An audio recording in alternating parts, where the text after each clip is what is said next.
All right, let's get started.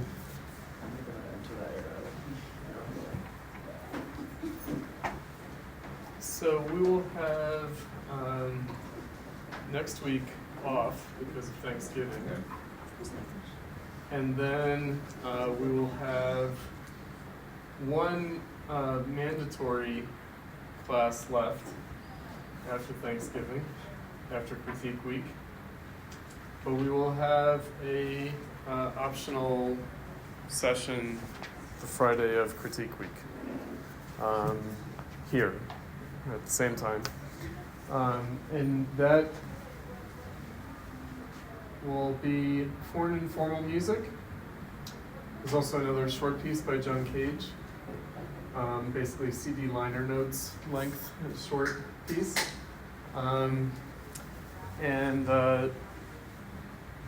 So like I said, that will be optional. Hopefully you guys can make it. But yeah, we'll just do the balance short segment of Adorno's aesthetic theory for our final week on the 13th. If that makes sense. All right, I'm not sure if I asked for volunteers last time to post notes on the second selection of aesthetic theory. Maybe I've neglected asking for volunteers the last couple of times. Anyway, nobody's posted any notes for a little while. So is anyone interested in posting notes for the either the Critique Week optional session or the final week? The Critique Week optional. Okay, cool. Anyone else?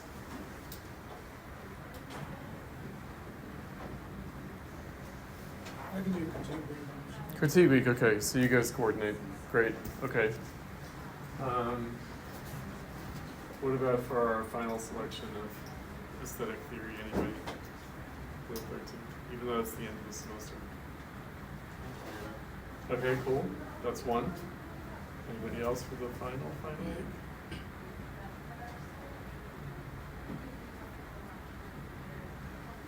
Ah, good, all right, great, so you guys coordinate? Great, excellent, thank you.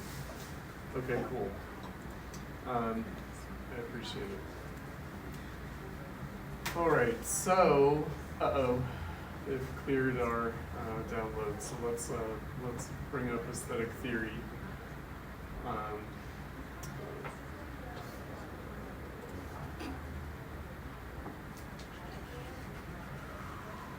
Where is our aesthetic theory? Oh. Download our aesthetic theory. So we have it.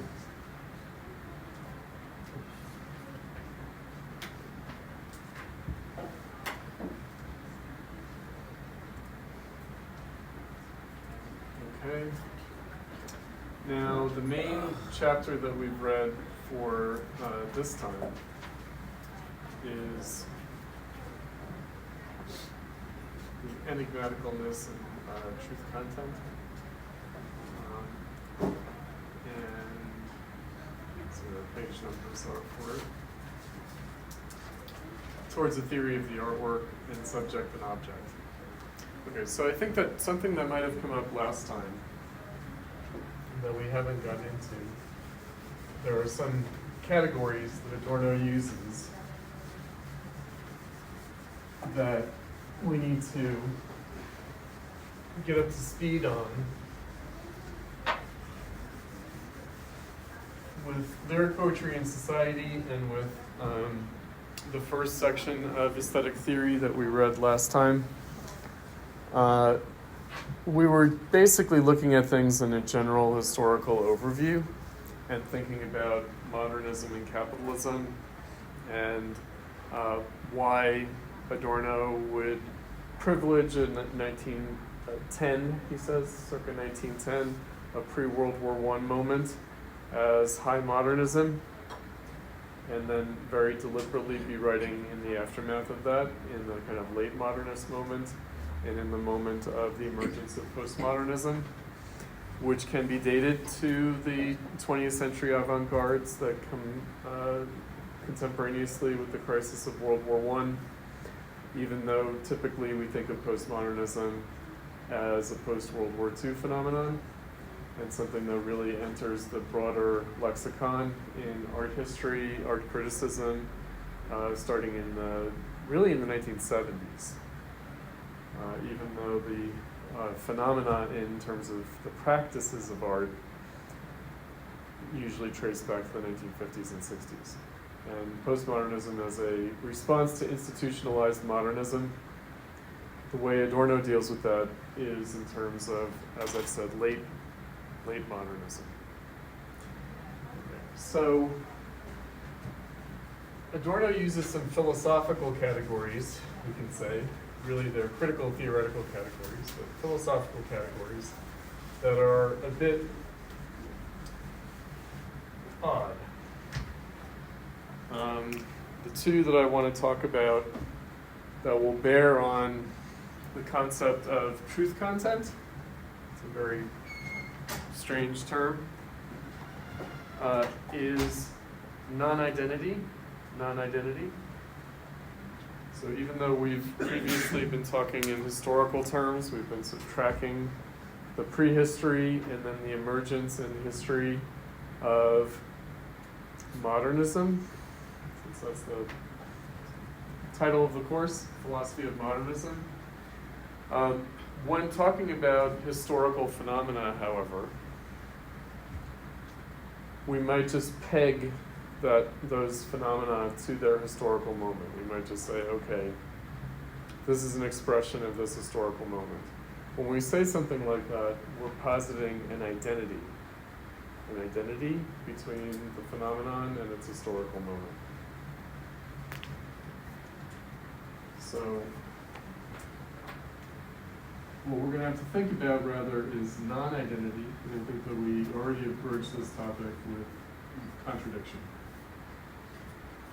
So first of all,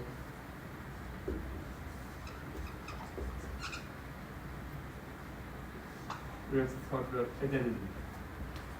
And a very helpful way of thinking about this to begin with is that identity is not identical with or not equivalent to entity.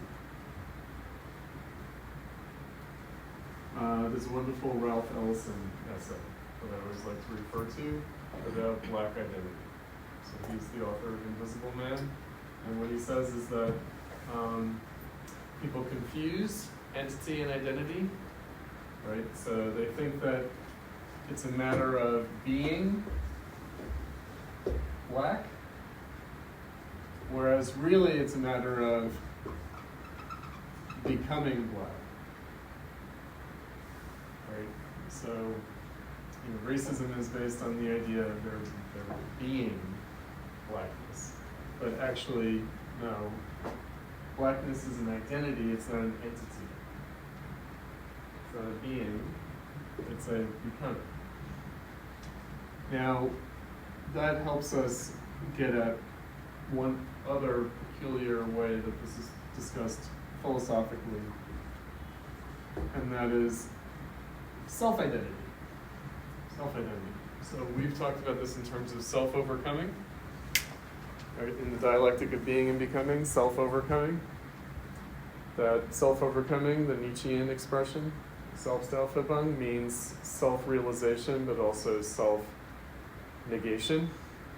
It means self-fulfillment and self-abolition.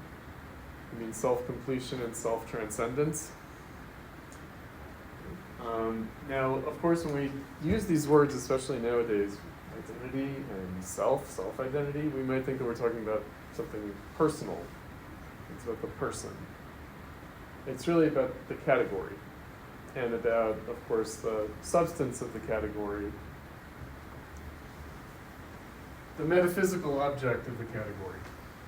Right, so I think that I warned us early on in the course that what we're thinking about is something like the self-overcoming of art. That art might transform itself through a process of self-overcoming.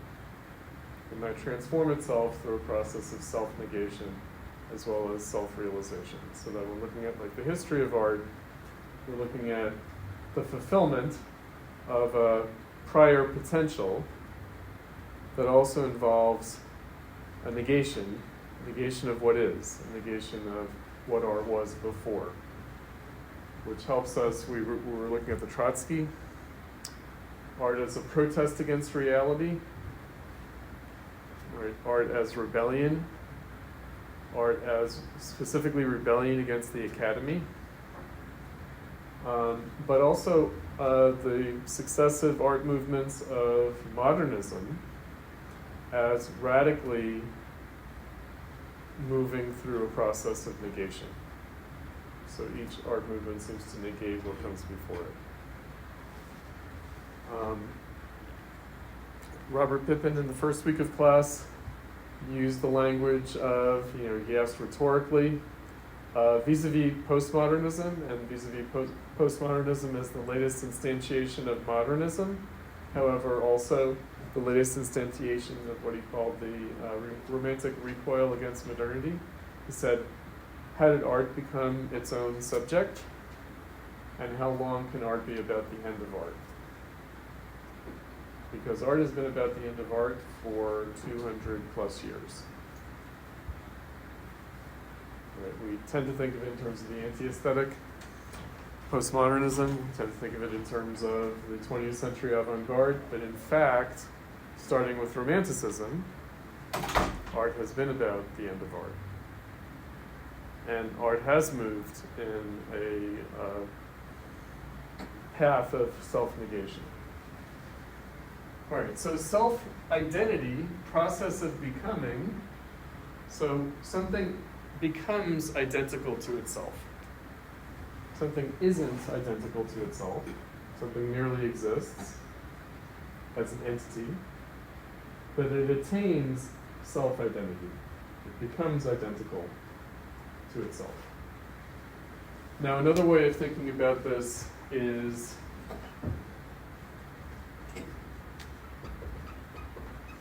it attains to its concept. Meaning, art becomes identical with its concept. This is a little bit of Hegelianism. So the idea is that something might have existed as an entity, but it didn't attain to its concept until it achieved self-identity. So people have been making art since the cave paintings, at least we know that, because those remain because they're in caves, they're hidden from the elements, they can last tens of thousands of years, whereas other artworks have been destroyed by natural processes. So we at least know that humans have been making art for as long as there are cave paintings, probably a lot longer than that. So art has been a fundamental category of human communal social existence. And yet, in another way, art only attained to its concept in modernity. Now, which modernity? Not Baudelarian modernity, but rather bourgeois modernity. So art only attains to its concept in the bourgeois era with the Renaissance. So when art emerges from ritual, when art emerges as its own value, separated from other values. So the cave paintings, what were the cave paintings? They probably have some magical religious character. We don't know whether they were painting the deer on the cave walls in order to try to make the herds of deer come to them, or whether they were worshiping the spirit that manifests in the deer. We don't know whether they had a magical or a religious quality. Probably some mixture of both, before magic and religion had fully distinguished themselves. So art achieving self-identity means attaining to its concept, which means what? It means humans have always been engaged in aesthetic objectifications, but they were never doing aesthetic objectification as such until fairly recently. Right, so no one looked at religious artwork as a purely aesthetic object. Right, the aesthetic was embedded, the aesthetic aspect of the work was embedded in its ritual value, in its ritual function. So, again, art doesn't merely exist.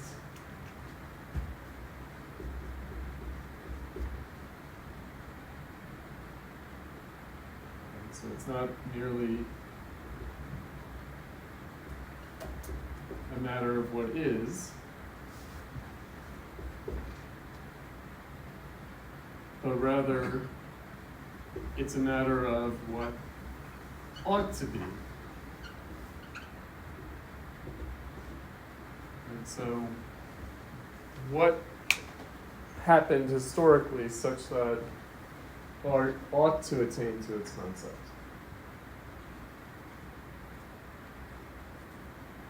That it ought to become itself. That it ought to attain a self-identity in this respect. Because, why? Why should art not just be the aesthetic character of everything? So art versus artifact, some language that Adorno uses, the artwork as artifact. So when we're talking about an artifact, we're simply talking about something that people made. Right, so the artwork as artifact. We have the term artisan. What is an artisan? Just someone who makes something. A craftsperson. So we know that not all artisans make art. We know that not all artifacts are artworks. Right? So art could just be our making something with a certain amount of craft. Does that make it an artwork? No. Because everything is made with craft. Like this table. More or less. It's made with some kind of automated craft. The machine made this in a way that a human never could.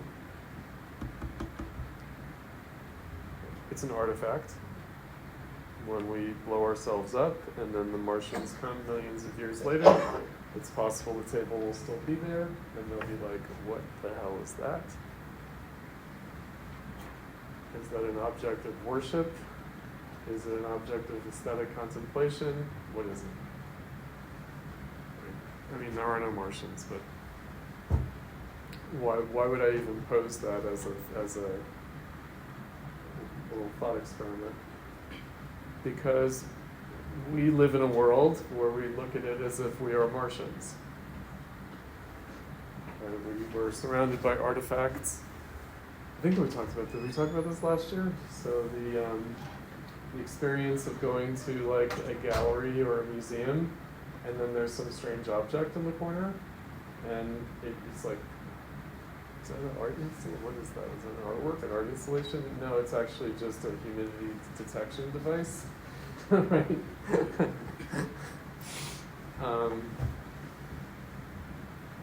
Right. So, yeah, identity in this respect. Now, self-identity.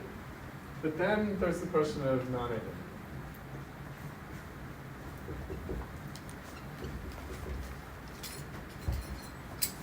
And of course, what's really meant is non-self-identity. So, because this dialectical view of how the process of becoming unfolds,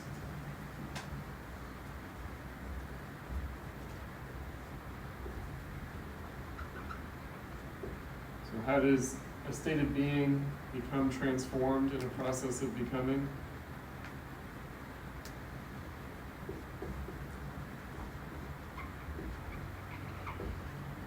Now, let's just pause on that for a second. So something might attain self-identity only as a function of transforming itself.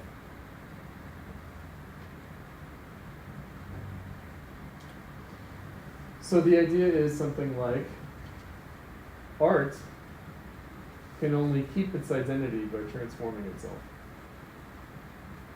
That if you just make art the way people made it in the past, it ceases to be art.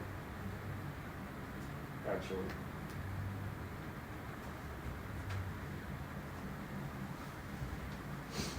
So something can only attain to its concept because it has transformed itself. So how does it do that? Well, again, through process of negation, process of self-negation.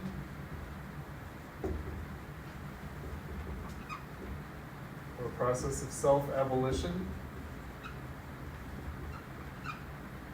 Right, so we've talked about this in terms of the self-overcoming.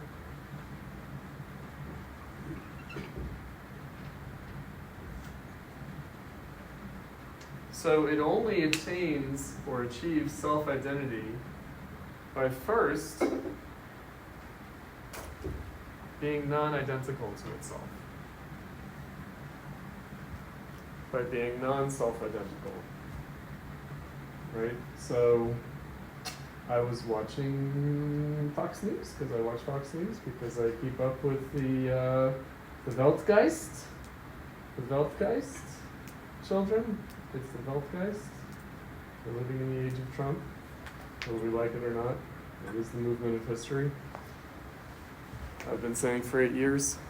So, what did they show? It's in order to show how whacked out the elites are. They showed the banana taped to the wall, sold for $6 million. And I am sitting on the couch with my husband, and he's a Philistine, and he knows nothing about art or anything like this. Like this is just total jibber jabber. This is like whatever Chris does, right? You know, he's a professor, whatever. And of course, he had the response that everyone has. That's art? What the hell is that? He's like, what do they do with the banana? What do they do with the banana? Like, he was like really gripped by this phenomenon. He's like, and what do you do with the banana? And so anyway, you know, he's like, it's a ripe banana. And I was like, yeah, it's not going to last long, right? And the person who bought it said that they were going to eat the banana. And he's just like, what? Right?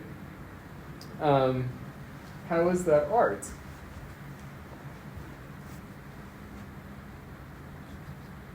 Children? Maybe it isn't. But anyway, let's say that it is. I mean, it isn't really, but it's okay. It's not actually Banksy, is it? No. Who is it? Roots are catalog. I don't know who this is. American? No, Italian. Italian? My people, no. My people are always letting me down. They're always letting me down. Always letting me down. They never get over the fall of Rome. This is the fuck you gesture, right? It's like, fuck. Rome fell. I will shadow those motherfucking barbarians. I'll put a banana on the wall and they will pay me for it. Of course, the Romans didn't have bananas. I think they had to wait to come to the New World to get bananas. Is that right? Bananas are from here. Are they in Asia? Now they are. Yeah, I think they're from here because that's the other thing. My husband's Asian, so anyway, he's Malaysian. And we went to a Colombian chicken place, and they had fruit smoothies, and they had like exotic fruits, right? And then, so they do have them in Asia, but actually they're from here, right? So now they grow them in Asia, but they're from here first. A lot of stuff is from here. Potatoes, here. Tomatoes. Maize, tomatoes. What did the Italians do before fucking tomatoes? Oh my god, it was grim. Everything was olive oil. Pasta without sauce. Huh? Pasta without sauce. Pasta, but they had some kind of sauce. They had only pesto sauce, I guess. They had pine nuts for sure. They had olive oil for sure. I guess a lot of anchovy juice. Like, you just had to get by on that, like fermented anchovy juice or whatever. So, but anyway, how did we get off on that one? Oh, Italians, huh? The banana. The banana. And what was striking to me is that piece is a few years old already. It's like quite old. How many years old is it? 3. Oh, it's only 3 or 4. Yeah. Oh, okay. It's 5, 7 years. It's a while, right? I think it's pre-COVID, I thought. Yeah, yeah. It's pre-COVID, right? It was on the news, And I was like, it's antediluvian. It's before the end of the world. But now it's still selling for $6 million. But what is it supposed to do? So it's, I guess it's conceptual. It's a little bit, didn't Andy Warhol do a cover for the Velvet Underground with the banana? Yeah, so it's got that like reference, everything's a reference, right? So it's like postmodernist, because Andy Warhol is postmodernist, but then this would be postmodernist, right? Maybe. But anyway, it seems to completely negate. It seems to negate. Conceptual art tends to do this. Seems to negate the artwork as an artifact, namely as craft, right? As artisanal production. Right. So anyway, you need to know something about art history in order to understand where this self-abolition of art and the particular forms that it takes comes from. How did we come to this point? How did this happen? What is this about? All right, so that's just to help us out here, because of course this is not really anything new. It's like Duchamp's fountain. What is that? Right? Or was it the Dadaist readings of a train schedule as poetry, as lyric poetry? Right? What is that? Now you could say that maybe those are a little bit more imaginative than the banana. Duct taped to the wall, right? Because maybe the Duchamp fountain is still too aesthetic. Maybe it's still too aesthetic. Maybe reading a train schedule as a poem is still too bourgeois, too aesthetic, is still too recognizable as an artwork, right? Because you're talking about the poetry of the train schedule, or you're talking about the aesthetic object of the utility object, right? And at least the urinal is not just a urinal; it's turned on its side, right? So it's looked at from another angle, right? Maybe that's already too arty. So we need the banana on the wall to negate that last residue of the artisan artifact art. Mm-hmm. Maybe it's just like out of curiosity. I was actually thinking about the banana for See what I mean? And no, because obviously the price is insane, but $6 million doesn't get you very far these days, though. Well, I would You love know? to make $6 million. I guess so. It would probably get you, because you know what millionaire refers to. It basically is, that's what your working class person earns in a lifetime is $1 million. So the reason that you want $1 million is so you don't have to work. But $1 million wouldn't quite do it anymore, right? And of course, when the term millionaire was first invented, it really referred to what we would now call a billionaire. But yeah, $6 million. I guess the auction house would get a cut. Yeah, I think it's like 20% of vendor commission and 25 is. So it's whittling down, so it's like 3 million. Maybe for such enlightened story. So my Italian brother might not be able to retire quite yet. How old is he? If he's getting 3 million and the taxes are taken out, yeah.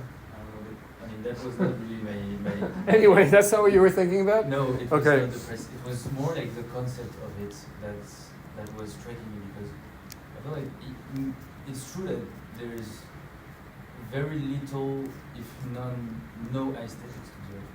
Right. But I feel like the aesthetic could be its concept in itself, because when you think about it, like a banana taped to a wall, and okay, it's a fruit, but it's a very perishable one. So the life cycle of the object is very short. So it kind of brings the concept of like life and death, kind of, or like maybe like ripeness and withering, and kind of like that. Well, I'm guessing the bio maybe didn't think about it, but like there's definitely this take on life. Ephemerality. Yeah, ephemerality. Yeah, ephemerality. I don't know if it's immortality exactly. Well, that's a good question, because like it keeps repeating itself, because in the end it's just a certificate. You can change the banana and the tape, and you're still gonna have the artwork. The artwork So- is still there. Yeah. Does that mean that if a means of activation of that, if we're going to look at it and say that it's this conceptual idea, does that mean that we have to agree that this person is thinking of that, or is it just that because they did it? Good question. So, is it what we're thinking, or is it what the artist is thinking? Yeah, Well, that's one of the things that we're going to talk about also. So, in terms of intentionality, and then enigmaticalness. Right? So we can certainly say enigmaticalness is key to this, meaning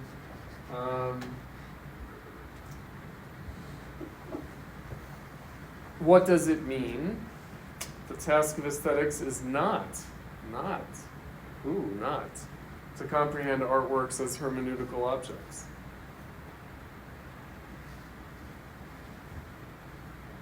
That's our first line of our reading for today. In the contemporary situation, it is their incomprehensibility that needs to be comprehended. See the little dialectical contradiction that's already there? Uh-huh. But this really rejoins what Somiewicz says now in his essay about conceptual art. Because from what I remember, he says that an artwork is an artwork if the artist considers his work as an artwork. Huh. And, Right. And even then he says like, but even though the idea is not that clear, like it's still an idea. So in itself, it is an artwork. So, and I mean, I agree that it's very far-fetched and cannot imagine it. But it is responding to something, because I feel like when Solowit said that, or wrote that, I think that there was already the idea prior to that art is in the eye of the beholder. In other words, what makes the artwork an artwork is the viewer, not the artist. So, in other words, trying to recapture or preserve the action of the artist. Because he was doing that, I mean, reception theory, so-called reception theory, is post-World War II. It's very, like a new criticism, reception theory is very 20th century. Even though you could say it goes all the way back to the first reading that we did, it goes back to Kant. Where beauty is certainly in the eye of the beholder, and therefore the artwork is in the eye of the beholder, and it's the subject. Okay, so hermeneutical objects meaning hermeneutics literally means like the hidden meaning, right? Hermeneutics is about interpretation. It's about the subterranean or hidden meaning. So it comes out of biblical scriptural exegesis, right? So philosophical hermeneutics, at least, keys into that aspect of things. So now what's interesting there is, to get back to the question, is it that the artist did it, made it, or was it what they were thinking when they made it? Right, so it could just be in the making of it. Meaning, when thinking about intentionality, one could think about a theoretical intentionality, but also a practical intentionality. And the practical intentionality could in fact be the intention of the practical act, rather than what the person was thinking when they took that act. So, given the fact that art history is really a history of art practices, right? So again, when we're talking about art, we are talking about artifacts, we're talking about artisanship, we're talking about craft. We are talking about a tradition of making things, a practical tradition. And so, does it matter what the host of apprentices were thinking when they helped, Michelangelo paint a fresco? Does it only matter what Michelangelo was thinking? Does it matter what Michelangelo was thinking? Actually? And especially because, as we've talked about previously, and something that's very important for Adorno, and Hegel already brought this up, so there are a lot of Hegelianisms that are running through the Adorno. That there was a shift historically from valuing the artwork and not the labor of the artist to valuing the labor of the artist above the artwork. Right, so the idea that the artwork itself is the thing rather than the labor of the person who made it. Now that's very tied to the idea that art is a divine creation, in which the labor of the artist or the artist is just a vehicle for that. Right, so the artist is merely an instrument for what is essentially considered a divine act. But then, how do we think about that? So it's in the act itself, it's in the act of creation itself. So, now, hermeneutical objects, that could be the personal intention of the author. It could also be the intent, when we're talking about scripture, scriptural exegesis. Scripture is supposedly the word of God. Right? What did God mean when he wrote that or said that? Right? So again, my husband is Muslim, so the Quran, and of course he's a Muslim supremacist because they all are, and meaning only the Quran is really the word of God. The Jewish and Christian Bible is not. It's merely the word of man because it's been corrupted. It was the word of God, but then it's been corrupted by the word of man. But the Quran we know is kosher. It's totally the word of God. Because Muhammad, dutifully took down what was told to him, not by Allah, but by the Archangel Gabriel who came to him. Right? So they're still intermediaries. But we can rely on it in a way that you can't rely on the scripture of Judaism and Christianity. Okay, so then, it's written by Muhammad. It is, but Muhammad was just channeling God. Right, so it's not what did Muhammad mean when he wrote that in the Quran, it's what did God mean.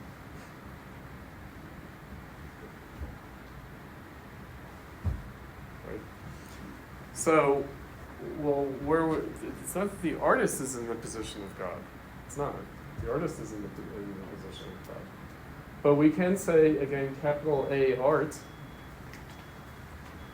What if there is this thing, this anthropological principle, this practice that people have been doing for tens of thousands of years, art? What is the God of art intending in making this artwork? Right? We started the course with the archaic torso of Apollo. Apollo is the god of form, the sun god, the rays of the sun that give form to the world. So, what is the meaning of these forms? And so, what was the god of art thinking when the banana was taped to the wall?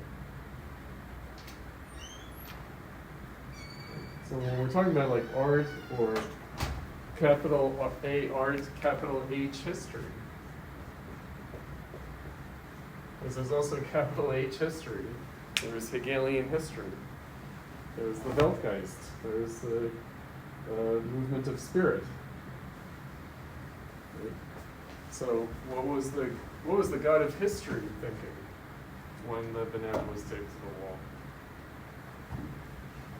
Right. Okay, their incomprehensibility needs to be comprehended. Meaning, why don't we understand it?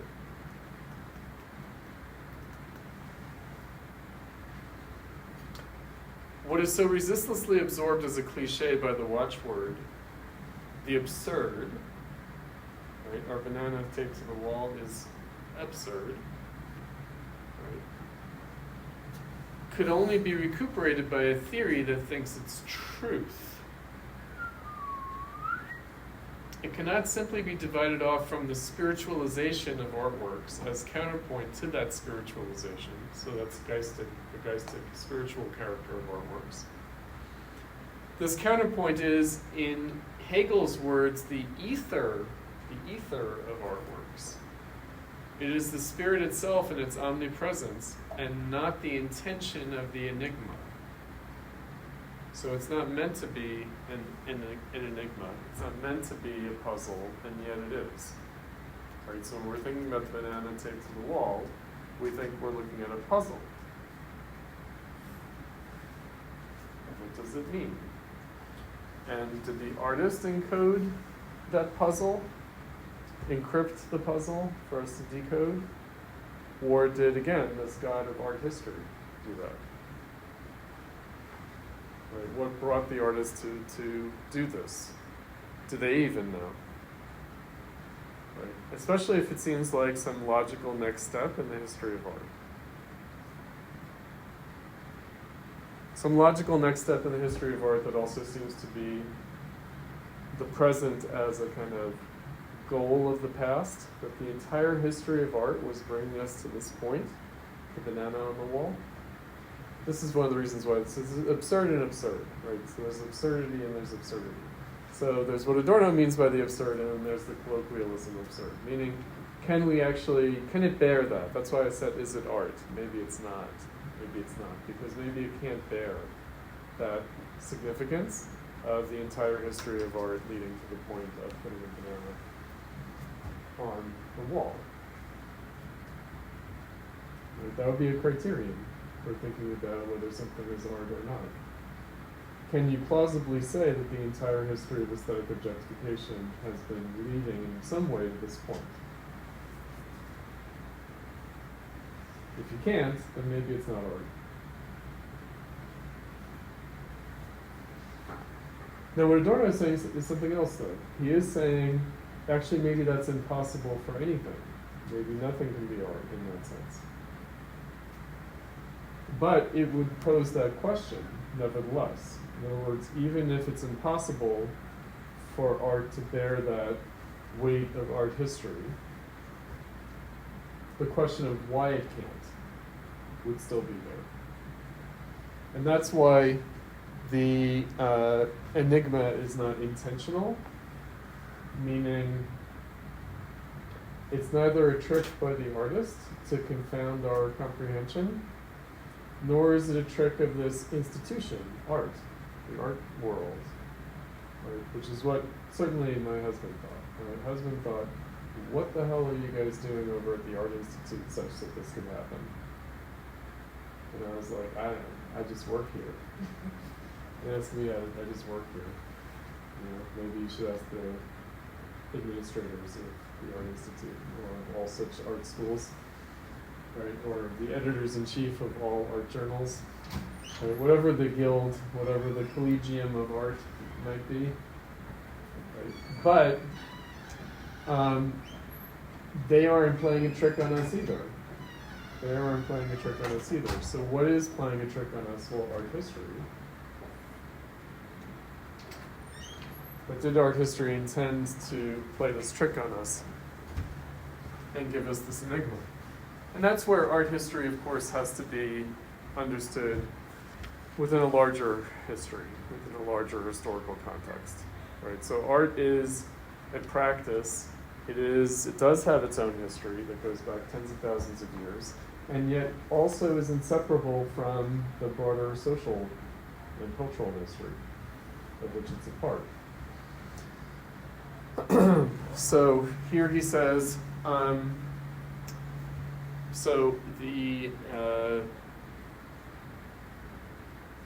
the intention of the enigma, for in that it negates the spirit that dominates nature. The spirit of artworks does not appear as spirit. All right, so that's a really tricky phrase. So if you remember, spirit is in the process of becoming. It's the ought. It's the potential and possibility that is realized in the process of self-transformation. And nature is what is. Nature is what exists. It's the entity. It's the state of being. Oops. Just to keep our phrases consistent. Actuality versus, because he's going to use actuality in the actual versus the extant or the existent.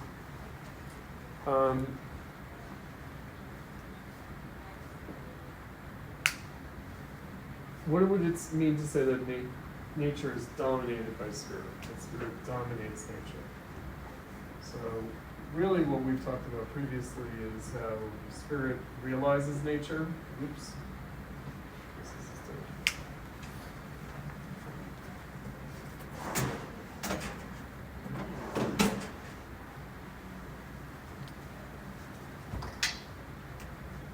and so spirit realizes nature.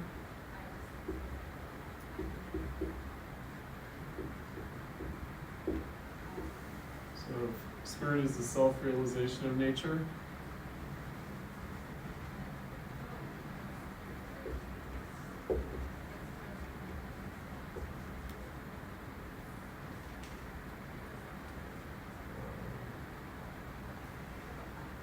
What would it mean to say that the self-realization of nature by spirit is also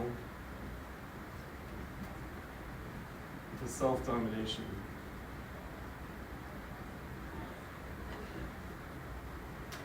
of nature?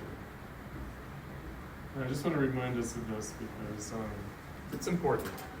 Spirit and nature are not actually separate things. Spirit is supposed to be the movement of nature.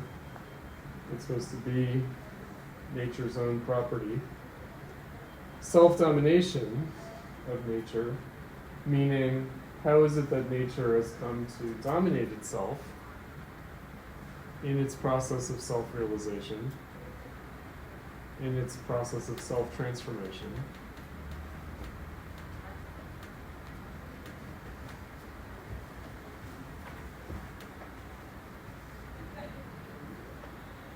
And such that the spirit of artworks does not appear as spirit. All right, this is strange. So somehow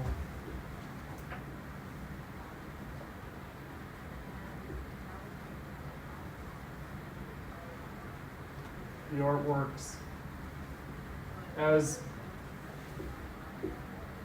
geistig or spiritual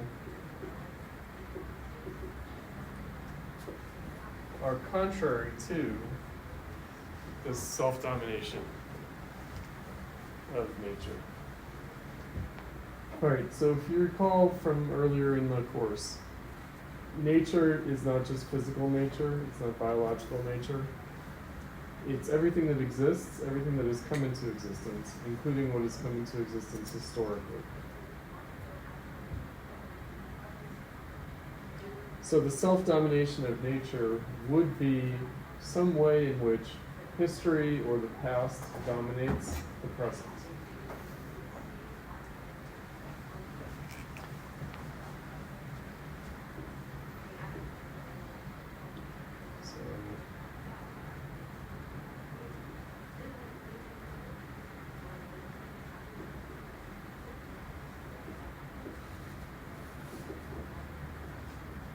So the self-domination of the present, and what exists,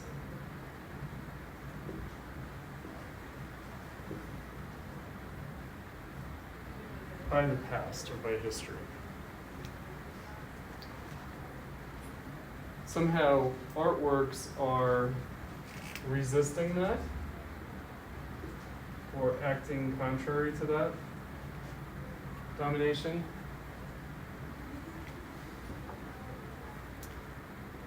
It ignites on what is opposed to it on materiality. In no way is spirit most present in the most spiritual artworks. Art is redemptive in the act by which spirit in it throws itself away. Art holds true to the shudder, but not by a regression to it. Rather, art is its legacy. Now, the shudder, this is an important concept of Adorno's. I like to describe it as in like kind of motor mechanical characteristics. So let's say that you are chugging along on a train. You're an engineer in a locomotive. And you suddenly put the emergency brakes on.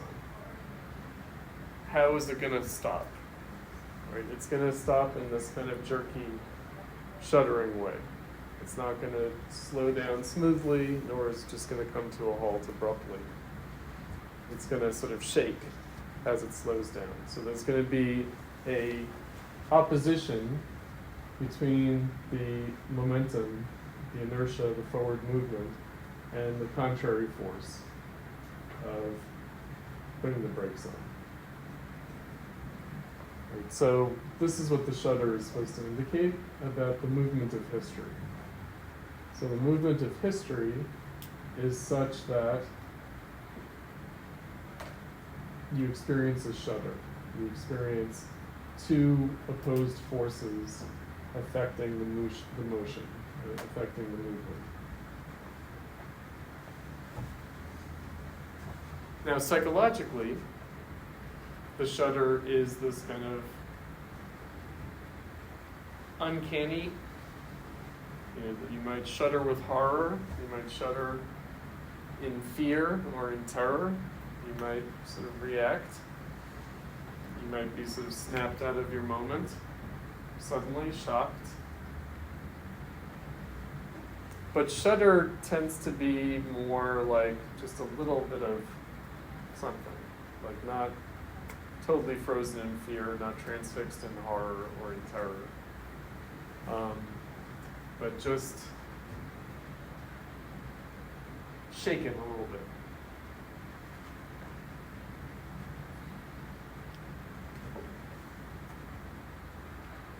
So art is the legacy of the shudder. Art is the product of this contradiction in a historical movement.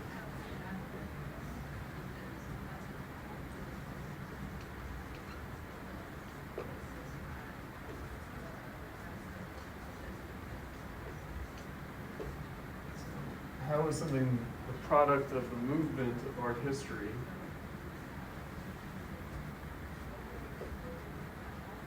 as self-contradictory movement? It produces the shudder.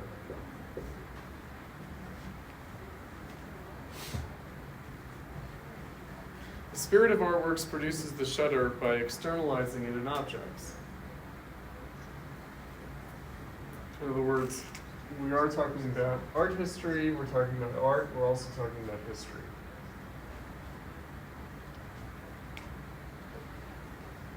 So artworks become artifacts, but not just of human making,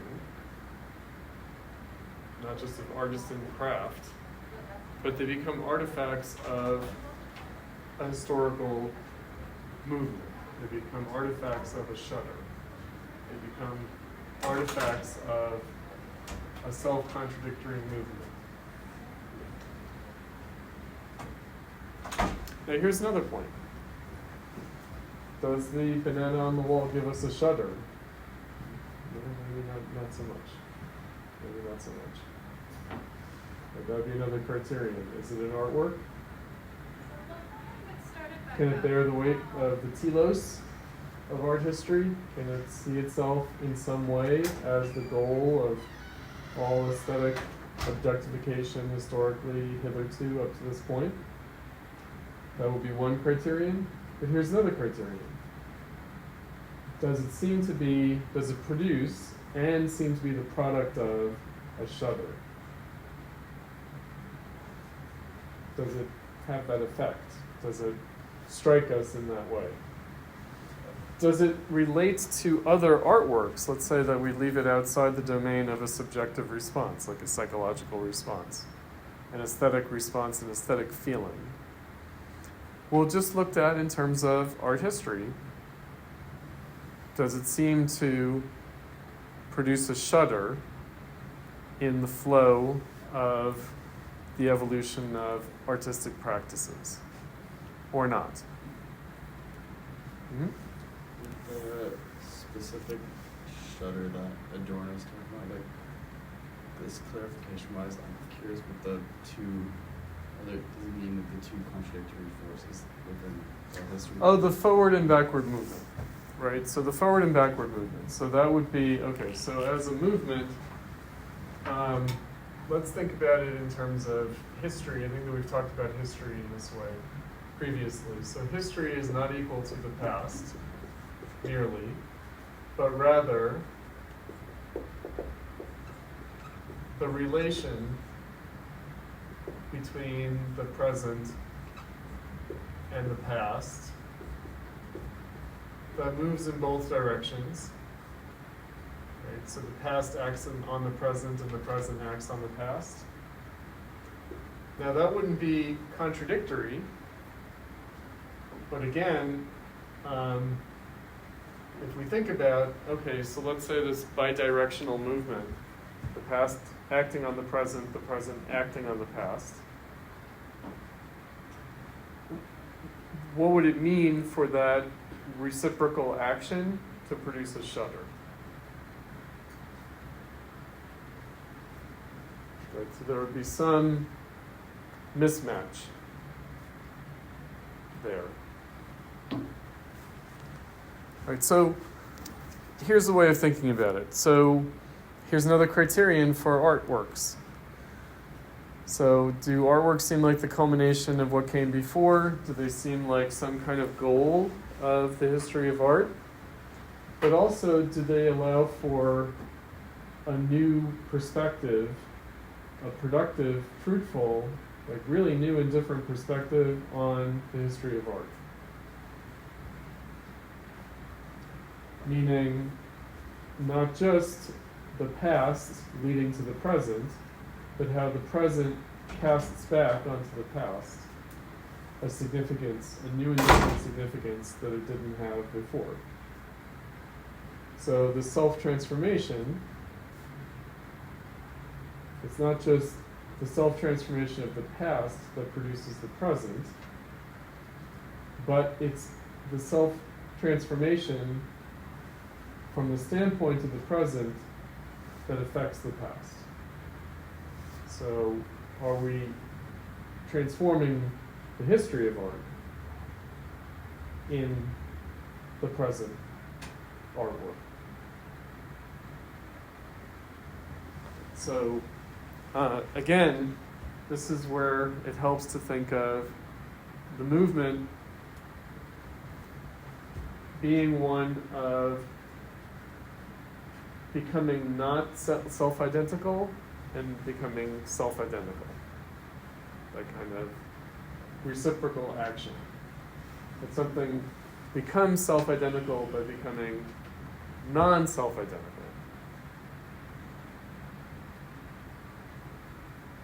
So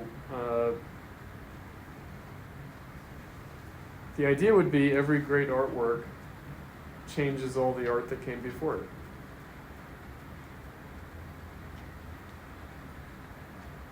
Unlocks something. So that would be the other aspect of the hermeneutics, would be that the present reading, if you will, unlocks something in the past that was there as a potential impossibility but couldn't be realized until the present action unlocked it or realized it. Right, so again, the present doesn't only realize the past, but the present also allows for, how to put it? So it's not just that the past realizes itself in the present, but the present realizes itself in the past. Here's a phrase from Hegel, another Hegelian phrase. So it's about what is eternally present in the past, and in which duration has no part of it. So it's not just a matter of time. So it can sort of jump over linear time.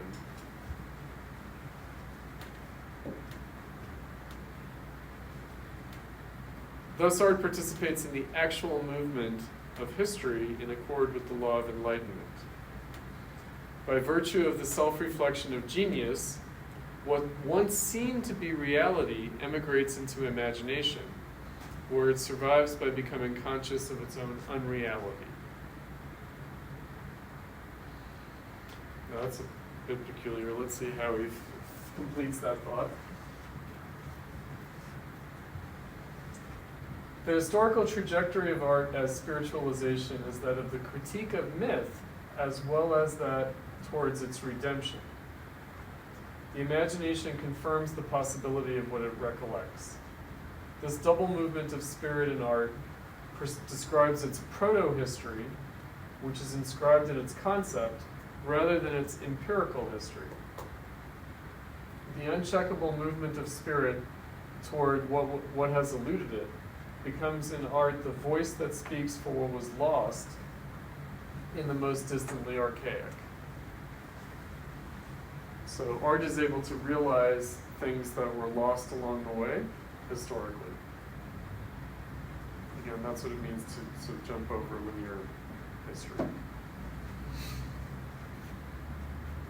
So redemption here, so the critique of myth as well as its redemption.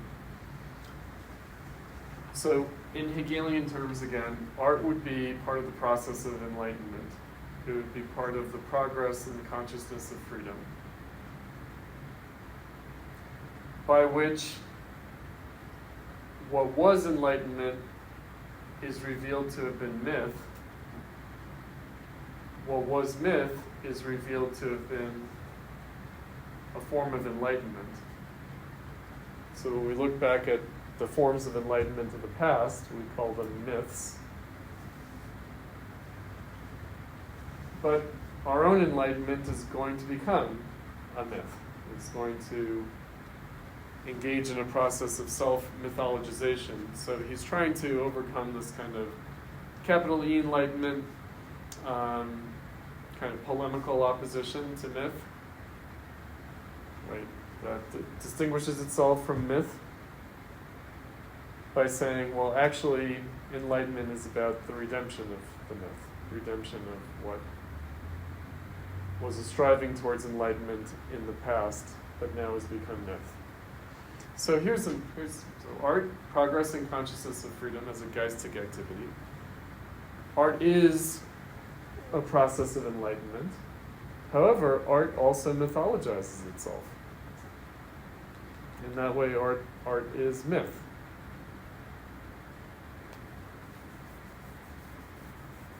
So for art to continue to be art, it has to overcome the myth of itself.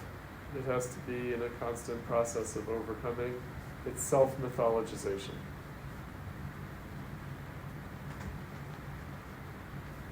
And that's where we might be more sympathetic to the avant-garde gesture of the banana on the wall. Because is it enlightening us about the myth of art in some way? Right, so, I think that the easiest way of thinking about the banana is it's attacking, especially when sold for a lot of money, it's attacking the auction house institutional reality of art. It seems to be rebelling against that. It seems to produce a contradiction between the price paid and what you're actually buying. We could say. So, is it the case that artworks are valuable just because people pay a lot of money for them? Artworks are valuable as artworks. What's the crazy thing from a few years ago? Again, antediluvian before COVID.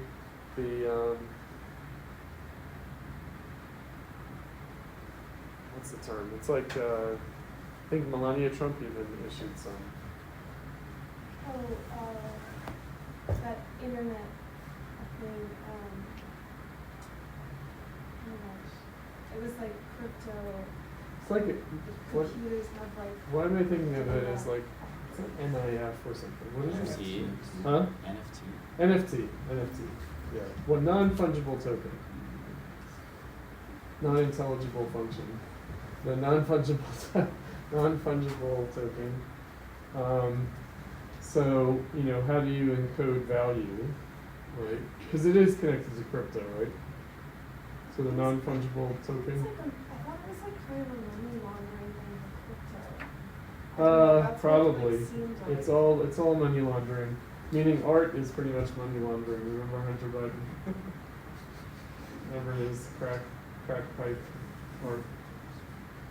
Right, his druggy art, his whatever art. His art therapy for overcoming his addiction, right? Sold for a lot of money, but people were saying that it was just a money laundering operation. It was a way of giving the Bidens money. True. But that isn't at all, right? So, what is the relationship between the monetary value of artworks and their aesthetic value? Maybe none. I feel like an artwork, maybe today, or maybe it's just my opinion, but I feel like it's more valued as a myth in financial terms than as its real identity in itself. Because when someone buys, for example, like a banana or a modern painting, they don't buy it because it questions things today. They buy it because it was made at that moment and questions things at that moment. At that moment. Right, so it's easy to explain why historical artworks might fetch a lot of money. It's less easy to account for how present or current contemporary art can fetch a lot of money. Is it like a fetish object? Maybe? What do you mean? Like for people that are like art collectors, they're like art collectors. Uh-huh. And it's like That could mean, two different things, though. They could be like aficionados or connoisseurs, like they could be really into the art, or they could just be collecting it as like But even in both cases, if you're an asset. willing to like, I don't know, like it just seems like it has to be like a myth, even contemporary art, or it's a fetish object for someone paying like millions of dollars for any art.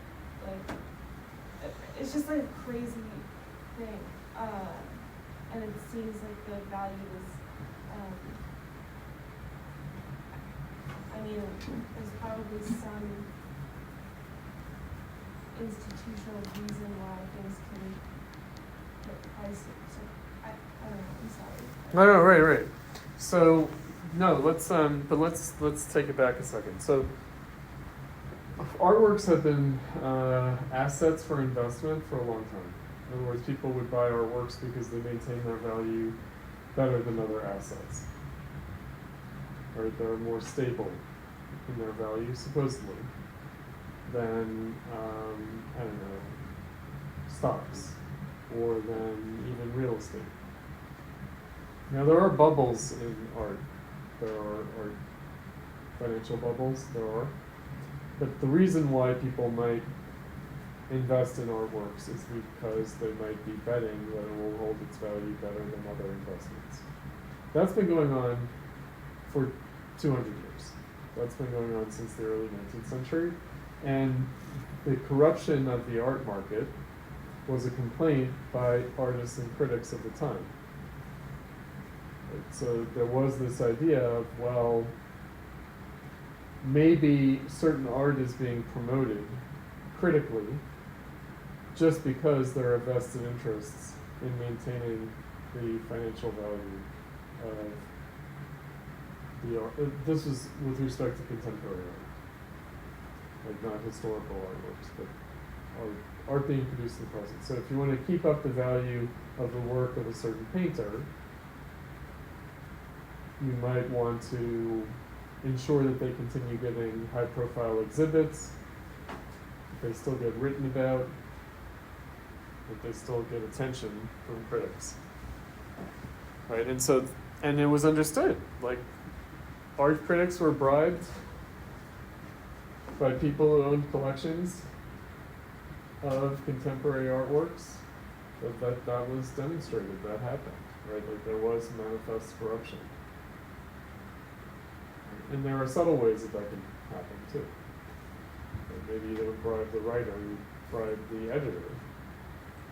Maybe you don't bribe the editor, maybe you fund the editor. Maybe it's very subtle and indirect, but understood. Right, so what we're talking about now is not the monetary value, but rather the historical significance, and therefore how we understand that historical significance. Is the historical significance kind of self-mythologizing, a kind of self-perpetuating myth, or is its historical significance actually a function of enlightenment, progress in consciousness and freedom?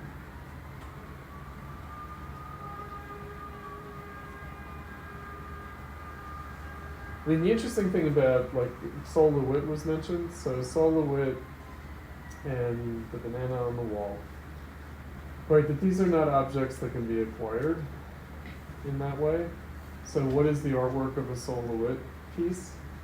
Like, is it its execution, its installation, or is it the idea behind it? He says the instructions. Right. By The instructions, which is interesting because, in fact, so Elon Musk, our new tech overlord, right? He's going to take us to Mars. Ugh. Right? What did he buy when he bought Twitter? Control over, Sure. Right? So but what is Twitter? Ultimately, what is Twitter? It's some software, and it's some patented algorithms. Right? It's data. So it definitely is a storehouse of data. So it's all the user data. But it's whatever intellectual property is bound up with Twitter, meaning it is its algorithms that are, purportedly more valuable at advertising promotion, but also maybe more valuable in terms of data mining, like data collection, since that's what all these social media platforms really are. They're data mining operations, they're data collection operations.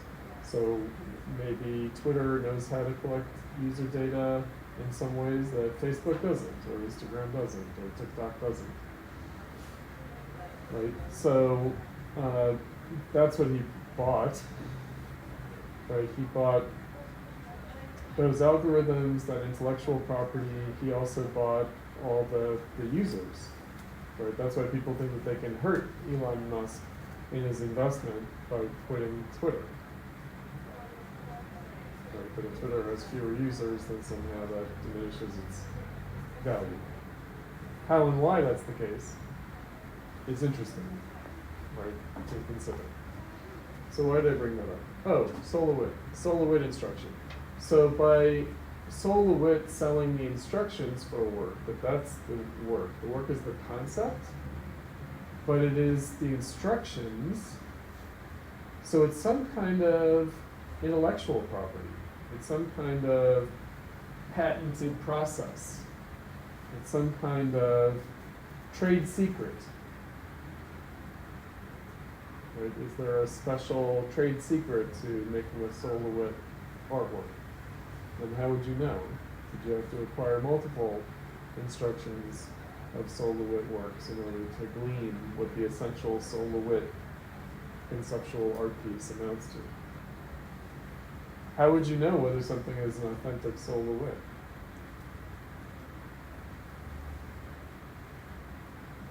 SoloWit's still alive? No, he died. He died? Yeah. He died.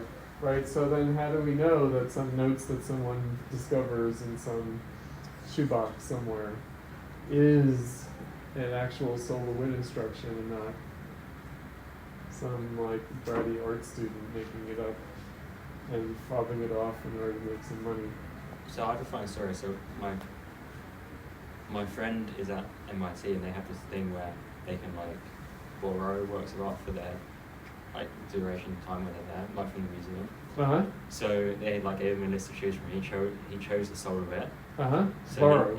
so he's got the instructions, but they've said that he can do it himself, but then he needs like a team to come in to certify that he's done it correctly. Uh-huh. And then it will be a SoloWit. So who's Once the they've team? certified it, once the team. Who's the team? So it's amazing. I guess it's like people who worked with him or something. So it's like a tribe of SoloWit. Yeah. They live on Easter Island in one of those heads. Yeah. And they come out like out of a Martian spaceship in order to check the extraterrestrial execution of the artwork. No, it's amazing. Okay, suddenly I was like, this team would come. It's like the Squid Game team or something would show up at your place, at your studio. Right? I mean, what would a SoloWit team look? Would it be the Teletubby team? What would it be? I'm just thinking, what would be? That would be amazing. It would be great to be a member of the SoloWit team. They're like a crack commando unit. They rappel in. Right? They hang from the ceiling and do measurements. Yeah. Now, SoloWit works are kind of cool, aren't they? They're experiential despite the fact that they're an idea or whatever. Daniel Buren, there's Daniel Buren, the Buren stripes, So they are like a regular size, aren't they? So I wonder if that width of a Daniel Buren stripe is patented or something. Right? Doesn't Uh-huh. he overview the production of his records? Buren, yeah. Yes, so there will be the need for SoloWit to have a whole team playing because it's the one guy that actually comes. And, Well, now that he's dead. Right, now that SoloWit's dead. Right, that's the thing. So now that SoloWit's I dead. wonder if he left instructions on how his team would be Evaluate. selected, if there's a test or I don't know, because There's a hidden instruction yeah, as to whether or not the artist passes the test. his will is just like an artist statement. Oh, he has. Whatever. It could very well be. It could very well be, right? So, and now, of course, we're talking about the legend or the myth of SoloWit. Right? and also how Solowit might be, you know, a zeitgeist, might be of a particular historical moment. Like that kind of conceptual work is very recognizable of being a moment in art history.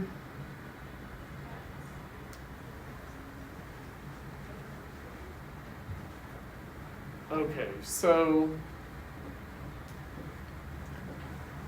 but when talking about the zeitgeist, what about the counter-zeitgeist, or the non-zeitgeist, the non-geist of the zeit? So what has eluded? What has eluded empirical history in terms of that movement of spirit? So again, the art might be against the grain of history, to use a Walter Benjamin expression. It might be contrary to, or it might be at odds in some way with, outside of, disjunctive with the apparent movement of art history. And that actually might make it the true expression of the art history. Okay, so that gets us to our final concept, and we'll take a short break.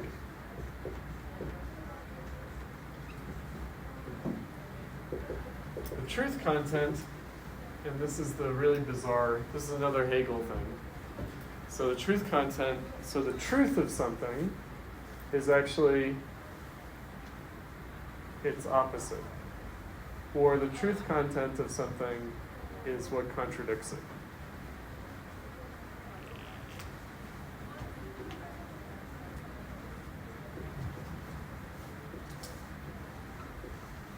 So, the truth of civil society is the state. That's a Hegel phrase. The truth of civil society is the state. Meaning that it's precisely when the state contradicts civil society that the state realizes the truth of civil society. So it's a very weird way of terminology of calling things, characterizing things, but the truth content of something is actually its self-contradiction. And it's processual, right? It's like in time, that truth content expresses Is revealed. Yeah. Right, so that's the other thing. So truth content would be, and that brings us full circle to what we were talking about at the beginning of class. We've been talking about art history up to this point, and I said the problem with talking about art history is that we might mistake an artwork as being identical to its historical moment, whereas in fact, how the artwork is identical to its historical moment is to be in contradiction to its historical moment. In other words, that an artwork might be the true expression of its time by contradicting the spirit of its time.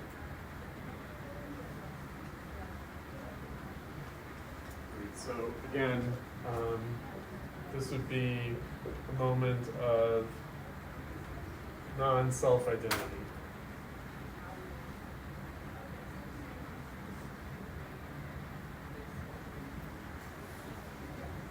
So the truest expression of our moment might be what contradicts our moment.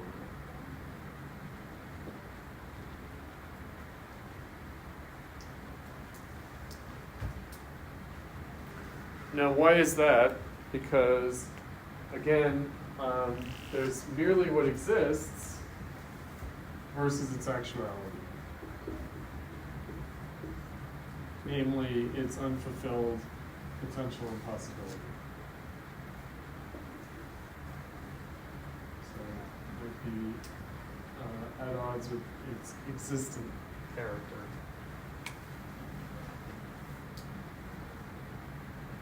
So that would be another criterion of artworks. Does the banana taped to the wall contradict our historical moment? Maybe not. And if it doesn't, then that might be what disqualifies it as an authentic artwork.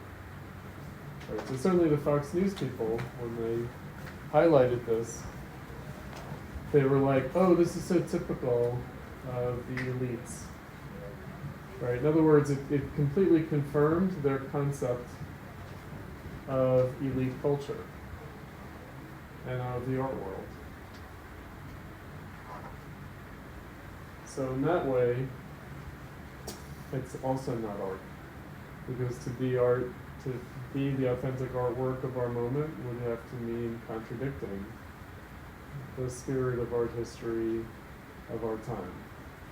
Meaning, yes, maybe art history did lead to the banana taped to the wall, and that's why the only authentic artwork today would have to contradict that. Telos. We're in the final weeks of the course, children. That means I'm giving you your marching orders. You have to contradict this, the banana taped to the wall in order to be artists, okay? All right, let's take a little break.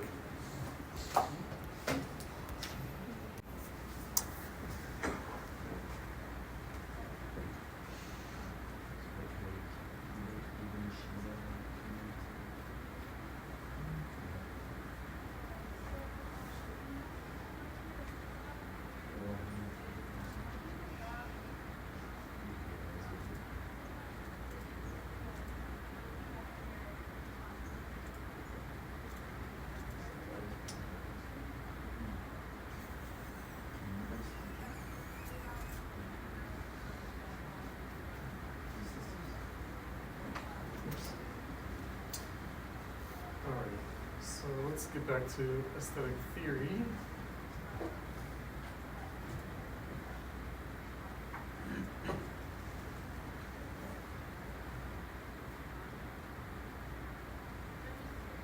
All right, maybe we'll go ahead to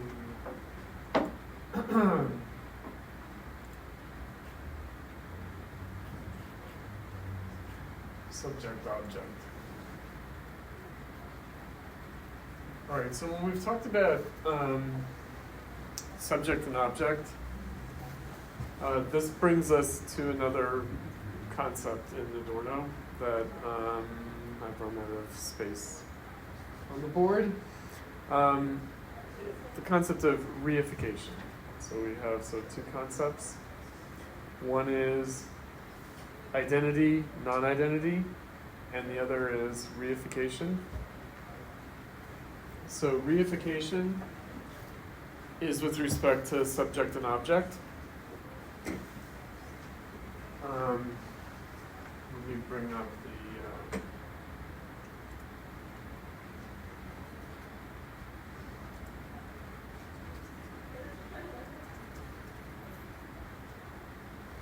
oops.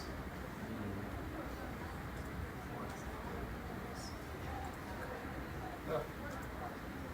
Sorry.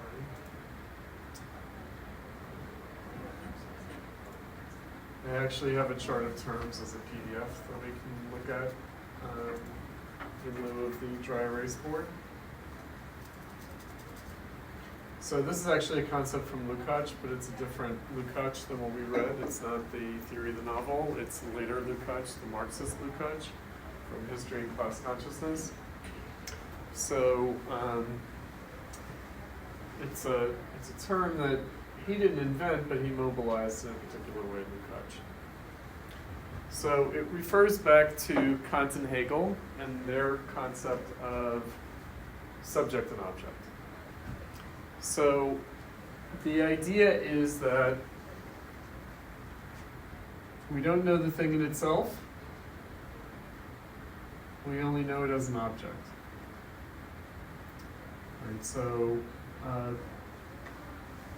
through a process of objectification, the thing becomes an object, but also that process of objectification is a process of subjectification. So it's in that process of objectification that both the object and the subject come into being or become themselves. He also, after Lukács and other philosophers, Adorno will use some related concepts like subjectivation and objectivation. So subjectivation, to subjectivate, is to make subjective. And to objectivate is to make objective. So it's to kind of produce the realm, the subjective realm, or to produce the objective realm. Now, Hegel discusses this dialectic of subject and object, in which subject and object arise together, as an internalization and an externalization, meaning that when we objectify things, what we're really doing is externalizing our subjectivity. But we are also internalizing. And so in making the thing an object, we're internalizing it. So it's a process of externalization and internalization at one at the same time. So in objectifying, we are becoming subject. There's a subjectification, not only an objectification, that is achieved through an internalization. Now, what does this all refer to? Of course, it's a transformation. So the objectification of the thing transforms it. And in transforming the thing into an object, we transform ourselves. So the process of subjectification is also self-transformative. So reification refers to the breakdown of this dialectic of subject and object. So rather than the dialectic of subject and object being a reciprocal relation and a mutual mediation or mutual action, mediation refers also to this internalization and externalization. So we mediate ourselves through external objects. External objects are mediated through the subject. This would be what Marx would call a process of labor. So this would describe how we objectify things through our labor. That labor transforms nature, transforms things, transforms what exists, but it's also self-transformative. Capitalism is a self-contradiction and a crisis and a breakdown, a disintegration of this mutual constitutive dialectic of subject and object. So it's actually a disintegration of this mediation. So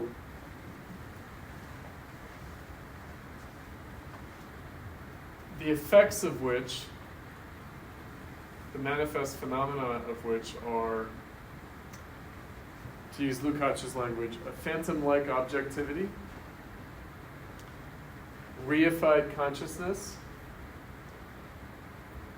a contemplative relation to things, and indeed a thing-like subjectivity. So in other words, where our own subjectivity becomes thing-like to ourselves. So rather than recognizing our subjectivity in its objectifications, those objectifications show our own subjectivity to be thing-like to ourselves. So reified consciousness would have the effect of making our own subjectivity alien to ourselves. So that's another term that's not here. Alienation. So the subject would externalize itself in the object, but then the Marxist idea that Lukács is articulating here would be that that process of self-objectification becomes alienated, so that you can no longer recognize yourself in that process. The subject, I should say, cannot recognize itself in the process. and therefore becomes alienated. So reification is a way of characterizing and grasping that process and that phenomenal effect. Now, okay, artworks. So we were talking about artworks as artifact. Artworks as enigmatical, as mysterious. Artworks where it's unclear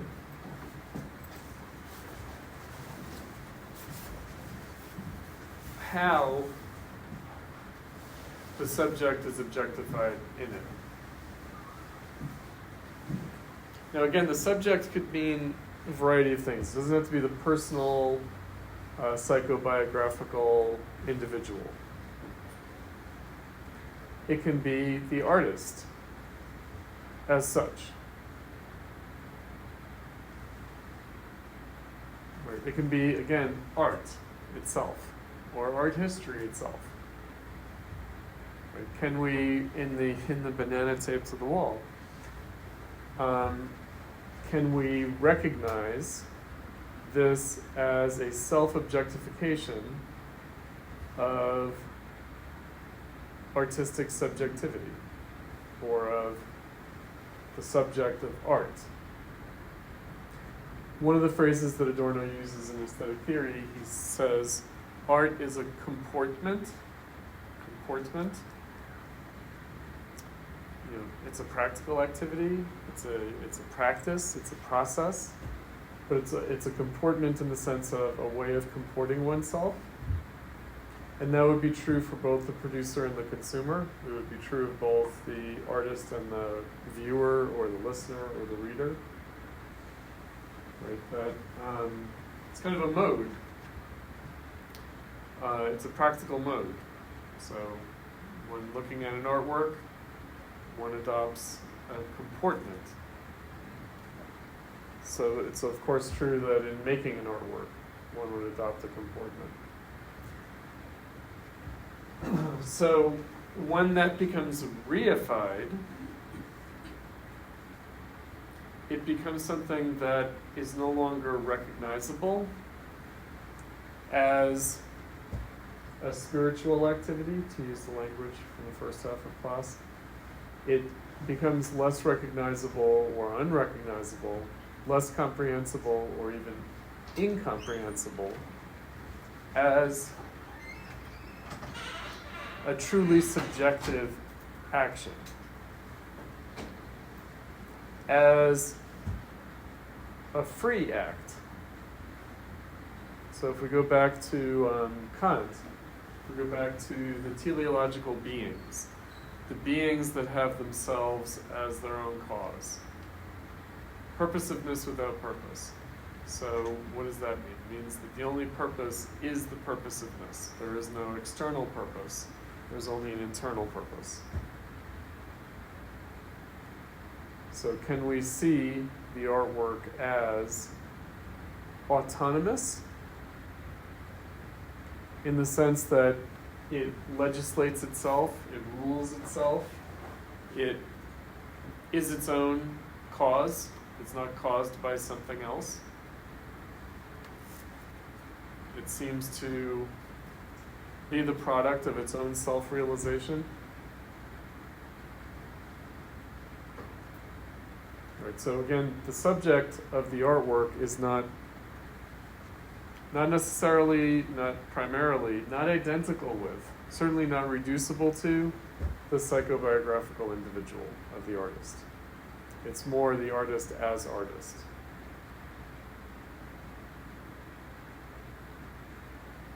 So what makes the artist an artist is not so much their own personal psychology or biographical history, as much as how the artist participates in art as an activity, in art history as a history of that activity.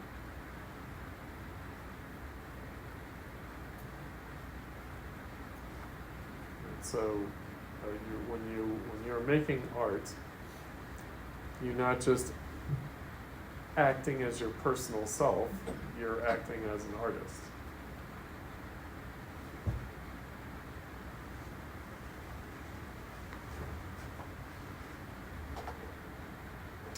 Now, when that is no longer comprehensible, or indeed when it becomes incomprehensible, then suddenly the artwork no longer seems like a human artifact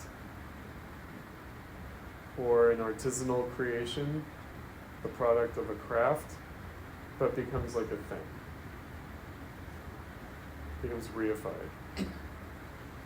Becomes a thing in the way that a natural thing would be a thing.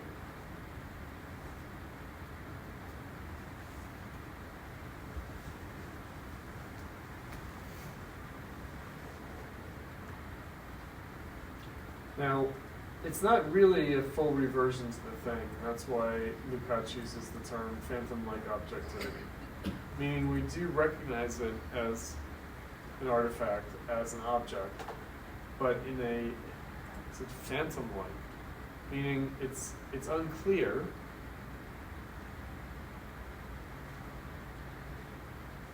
how and why it exists as the object that it is.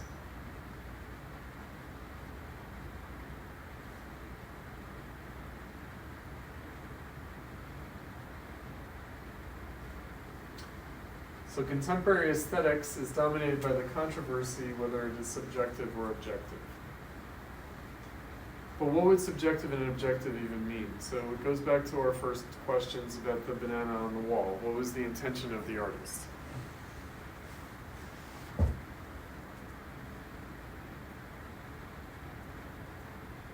Is it the intention of the artist that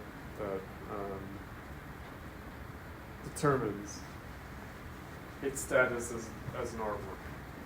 Is it the auction house? Is it the art world? Is it, art critics? Objective in that sense. These terms, however, he says, are equivocal.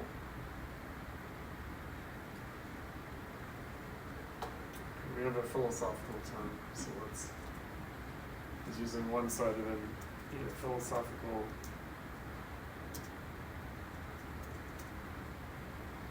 Oh, Adorno. Oh no, we have Adorno terminology. Okay, let's see what, I don't know if I trust this guy. I do not trust this guy, based on his face. So intentio recta and intentio obliqua. So in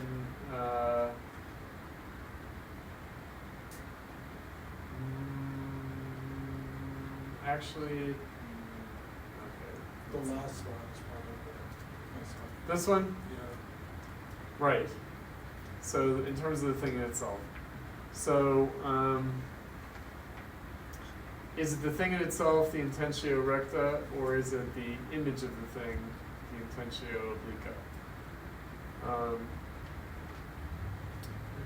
It does have another meaning besides. So Adorno's not making up this phrase. This is Nish. Although it's funny how. Let's see.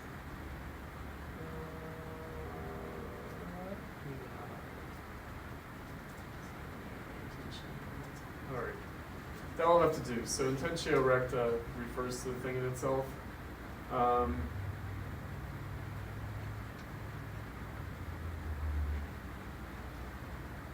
It refers to what we were just talking about, cause and effect.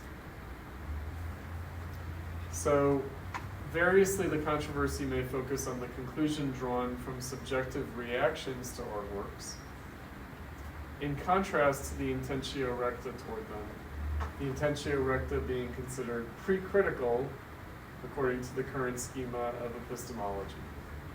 So it is the neo-Kantian idea. So what does that mean?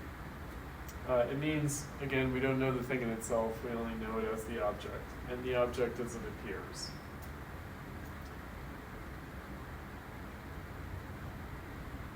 Or the two concepts, subjective and objective, could refer to the primacy of objective or primacy of subjective elements in the artworks themselves.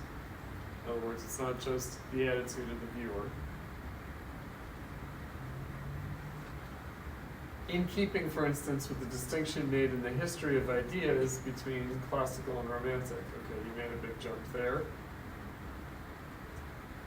Right, so classical in this respect would be seen as more objective, and romantic would be seen as more subjective. Or lastly, the issue may be the objectivity of the aesthetic judgment of taste. These various meanings need to be distinguished from each other. With regard to the first,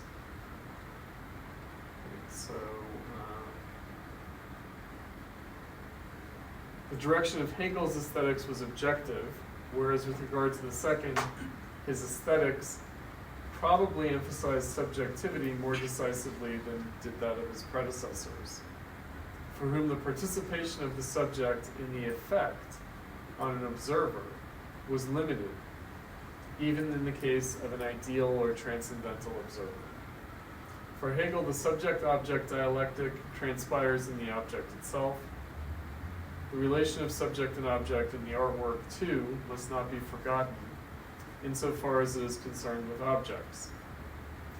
This relation changes historically, yet persists even in non-representational works, for they take up an attitude to the object by placing it under a taboo. Still, the starting point of Kant's critique of judgment was not simply inimical to an objective aesthetics. Its force was that, as throughout Kant's theories, it was not comfortably installed in any of the positions marked out by the system's strategies.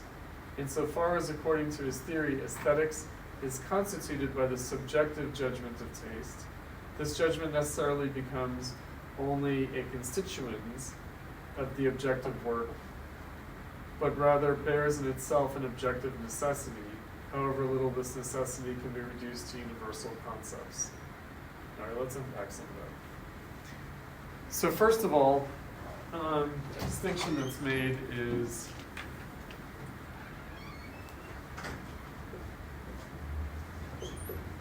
between Kant and Hegel.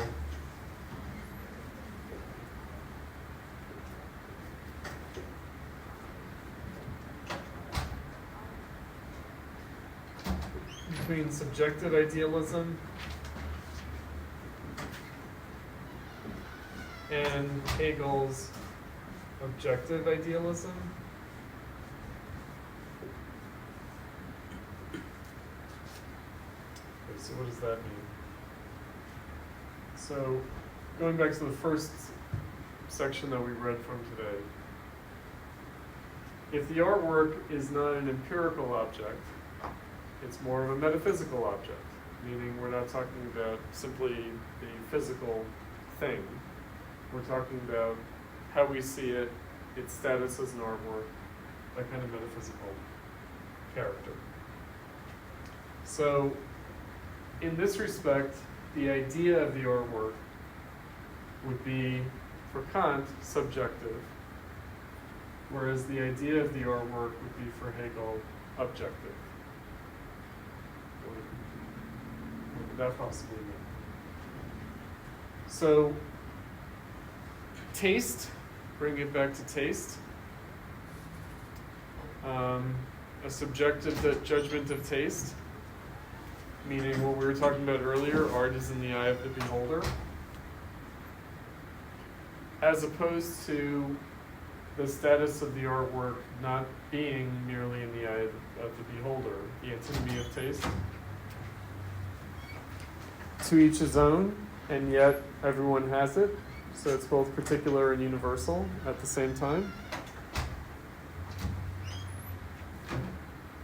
Hegel would say, well, no, the status of the artwork is more objective, meaning it's based on the prior history of art rather than based on the subjective judgment of taste. And so Hegel would bring in the objective basis for the metaphysical object,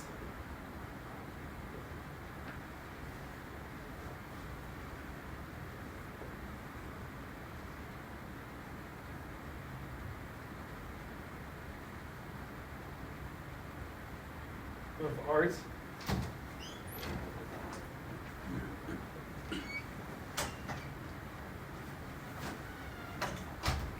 Capital A art. Kant would emphasize the individual aspect, the subjective judgment, whereas for Hegel it would have more of a collective and objective character.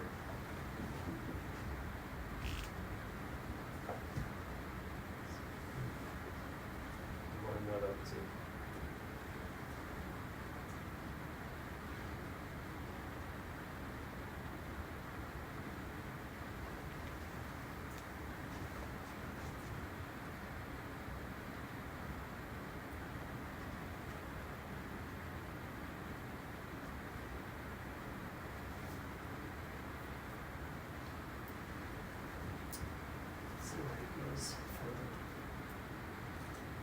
So what was necessary about the subjective judgment of taste for Kant was the fact that everyone's capable of exercising taste, everyone is capable of having an aesthetic judgment, and because everyone is capable of it,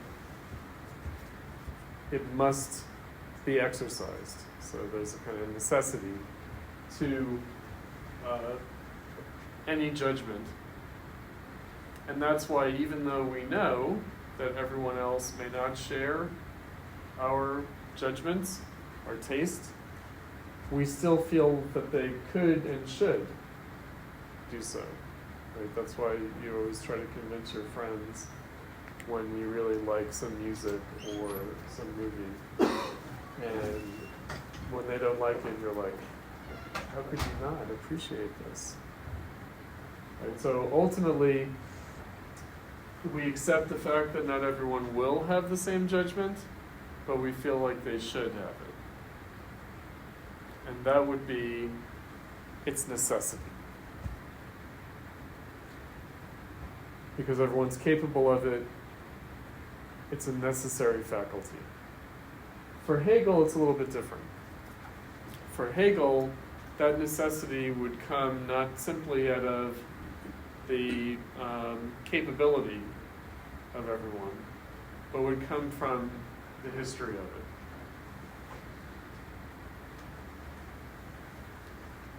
So, especially when looking at the history of art, if you look at the history of art as like a history of more collective judgments of taste rather than individual judgments of taste, when you look at it as expressing the aesthetic sensibilities of a community, of a society, because that's what he did when we were reading the introductory lectures on aesthetics.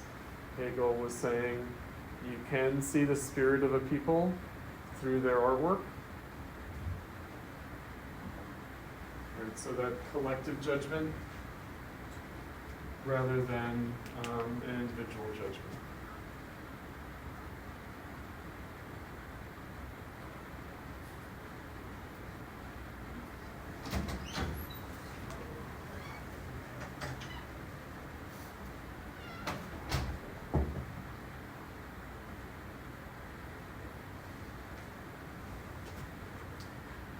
But let's keep in mind where he started out. Right. Contemporary aesthetics is dominated by the controversy over whether it is subjective or objective. So what he's going to do here is that even though he's going to distinguish between Kant and Hegel on this point, he's still going to say that there isn't like an opposition between them.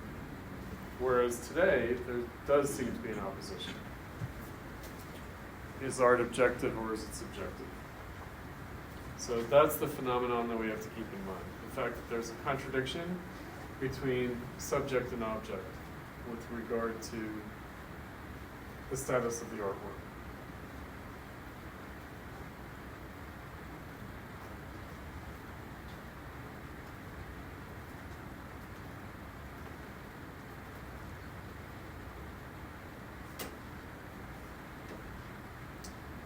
Here we have a quotation from Kant that we've encountered before. I think that's Kant. Oops. Right there. The definition of taste on which I am basing this analysis is that it is the ability to judge the beautiful. But we have to analyze judgments of taste in order to discover what is required or what is necessary for calling an object beautiful. So that necessity turns out to be objective after all, even though it's expressed through subjective judgments. Its necessity is objective. The fact that it is necessary or that it has a kind of required criteria, set of criteria, makes it more objective. The canon of the work is the objective validity of the judgment of taste, that while affording no guarantee is nevertheless stringent.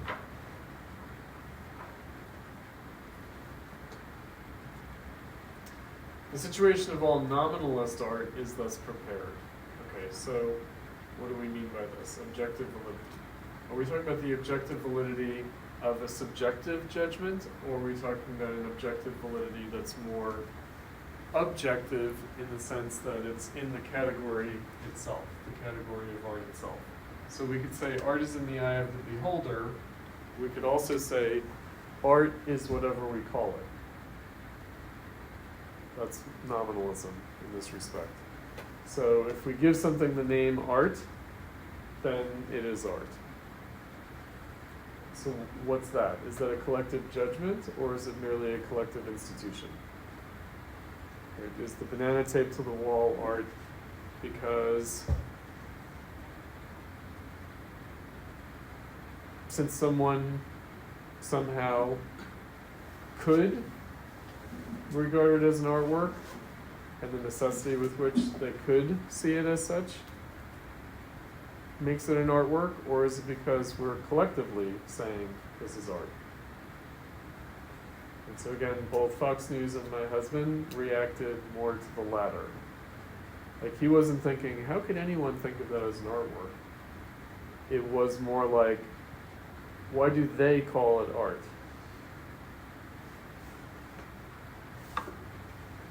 Because it was understood, it's not just someone paid $6 million for a banana taped to the wall. There was an art auction in which people knowledgeable about art seemed to think that it was valid that this thing could be sold to someone as an artwork for $6 million.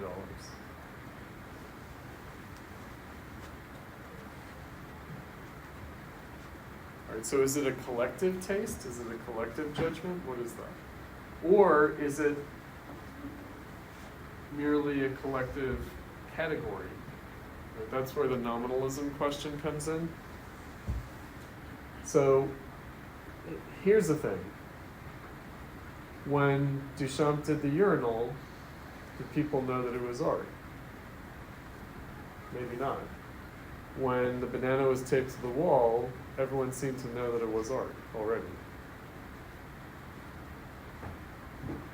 Like, that would affect, again, the criterion on which we base the judgment of whether it is a work of art. Is it an artwork merely because we all recognize it as this institutional practice, this thing that people do?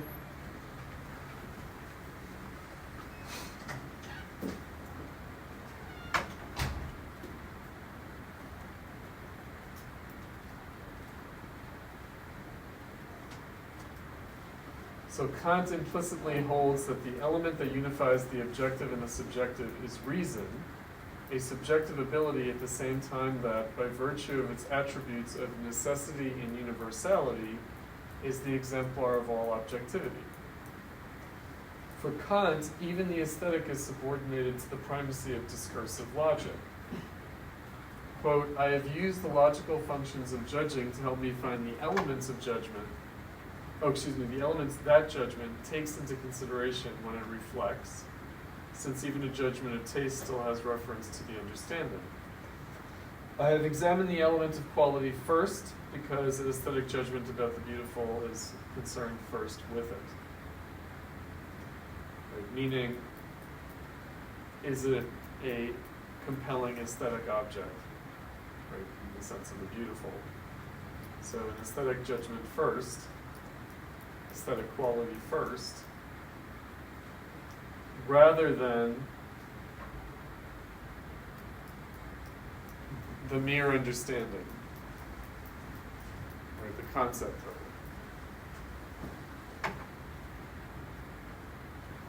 The strongest buttress is Adorno of subjective aesthetics. The concept of aesthetic feeling derives from objectivity, not the reverse, Adorno says. Aesthetic feeling says that something is thus something is beautiful. Kant would have attributed such aesthetic feeling as taste exclusively to one who was capable of discriminating it in the object. Taste is not defined in Aristotelian fashion by sympathy and fear. That's, by the way, from the Poetics, the drama, the tragedy. The affects, provoked in the viewer. The contamination of aesthetic feeling with unmediated psychological emotions by the concept of arousal misinterprets the modification of real experience by artistic experience. It would otherwise be inexplicable why people expose themselves to aesthetic experience in the first place. Aesthetic feeling is not the feeling that is aroused. It is astonishment vis-a-vis what is beheld, rather than vis-a-vis what it is about. It is being overwhelmed by what is aconceptual and yet determinate. Not the subjective affect released, that in the case of aesthetic experience may be called feeling. It goes to the heart of the matter. That's a typo. It goes to the heart of the matter. Guess what he means to Robert Hewlett Kentor, our translator? The feeling for the heart of the matter.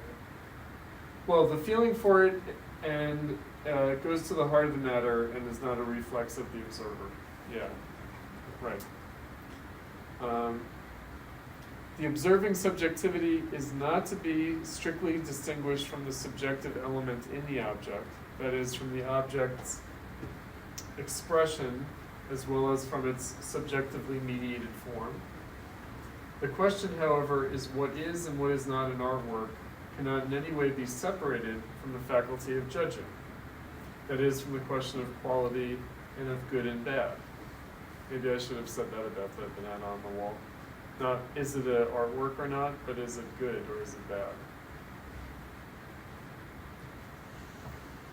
The So idea he's- that, go ahead. He's doing two contradictory things there, right? He's saying that judgment is not merely subjective, but is about the object itself.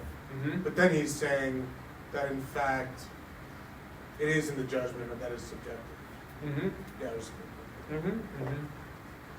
I mean, one way of thinking about this is what makes it possible to judge the artwork as an artwork. It's got to be something about the object. But it's not purely subjective in that way, nor is it merely subjective in that way. That's why you say, you don't say, I think this is beautiful, you say it is. It is beautiful.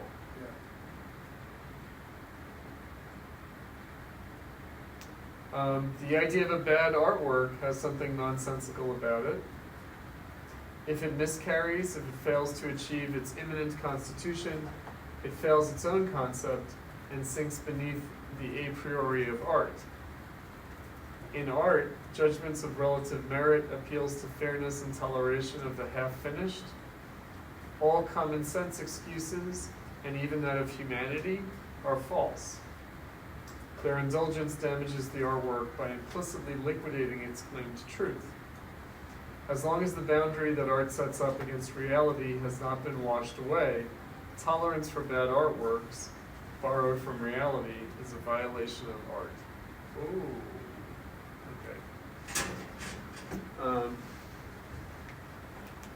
So I want to say something about this, because this is really what we're trying to get at. The question of whether the truth content is subjective or objective.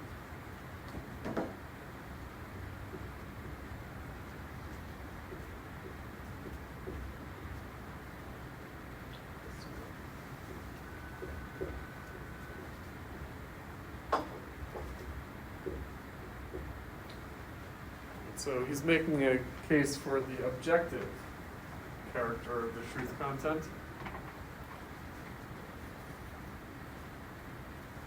To be able to say with good reason when our work is beautiful, true, coherent, or legitimate does not mean reducing it to its universal concepts, even if this operation, which Kant both desired and contested, were possible.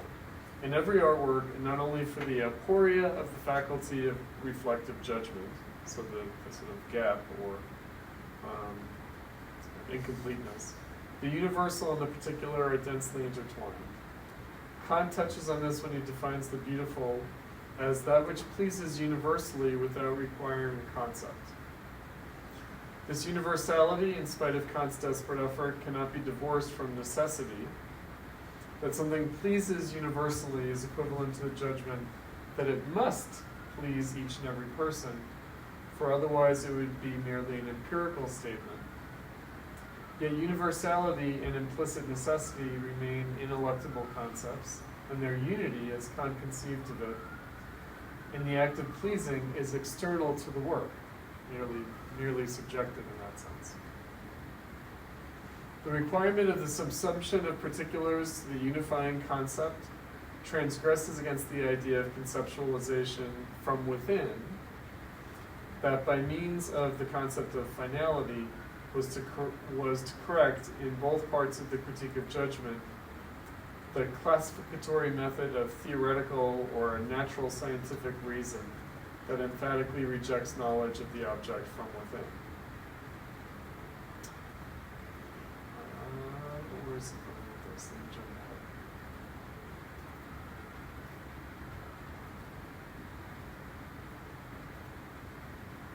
ahead. No single rule by which the judgment of taste must subsume its objects, not even the totality of these rules, has anything to say about the dignity of an artwork.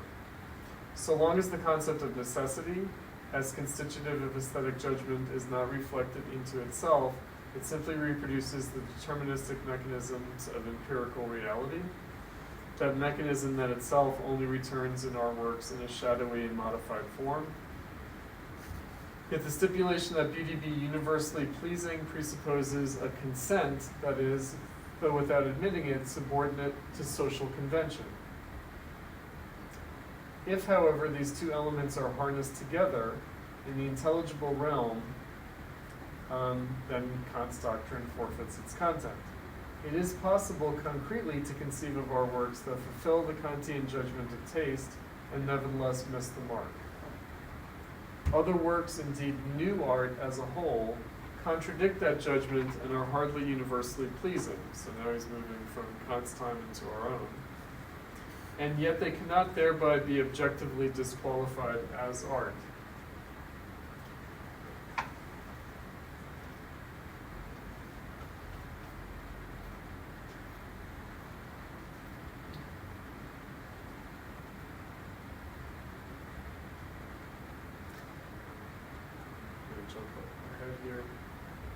As contrary poles, subjective and objective aesthetics are equally exposed to the critique of the dialectical aesthetics. The former, that is the subjective, because it is either abstractly transcendental or arbitrary in its dependence on individual taste. The latter, the objective aesthetics, because it overlooks the objective mediatedness of art by the subject, meaning there would be no object without the subject. In the artwork, the subject is neither the observer, nor the creator, nor absolute spirit, but rather spirit bound up with and preformed and mediated by the object.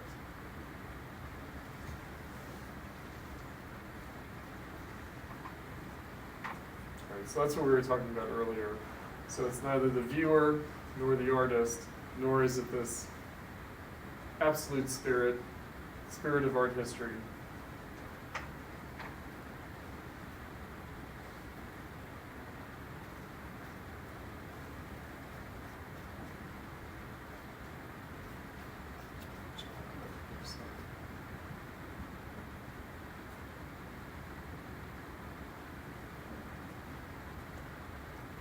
Okay, the emancipation of the artwork from the artist. This is really where he's going with is no l'art pour l'art, art for art's sake, delusion of grandeur, but the simplest expression of the work's constitution as the expression of a social relation that bears in itself the law of its own reification. Only as things do our works become the antithesis of the reified monstrosity. I'm not sure what monstrosity translates there, but I think that he means like society and capitalism. Correspondingly, and this is key to art, even out of so-called individual works, it is a we that speaks and not an I. Indeed, all the more so, the less the our work adapts externally to a we in its idiom. Here again, music gives the most extreme expression to certain characteristics of the artistic, though this too by no means bestows any primacy on music. Music says we directly, regardless of its intentions.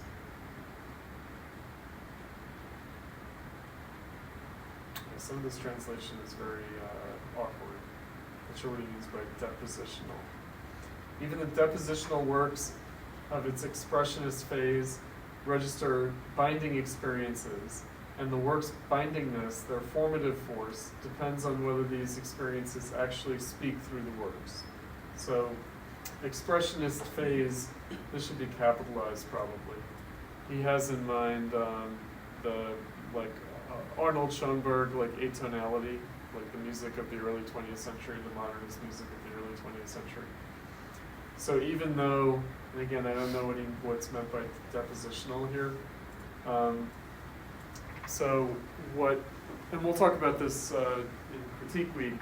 We'll look at the foreign and formal music, and he'll be talking about the music that comes after the atonality of the early 20th century. So Schoenberg and Berg and Webern, with these musicians, their work tends to be seen paradoxically or contradictorily as intellectual, cerebral, conceptual, but also have the character of extreme, like, subjective psychology, and they were tied to the expressionist art movement more generally, for instance, in the visual arts. So even though the intention was to make music more true to an intense, like, psychological reality, tends to be judged, it tends to be experienced as more objective, more kind of intellectual, cerebral, conceptual in character, more kind of formal rather than intensely kind of personal and psychological.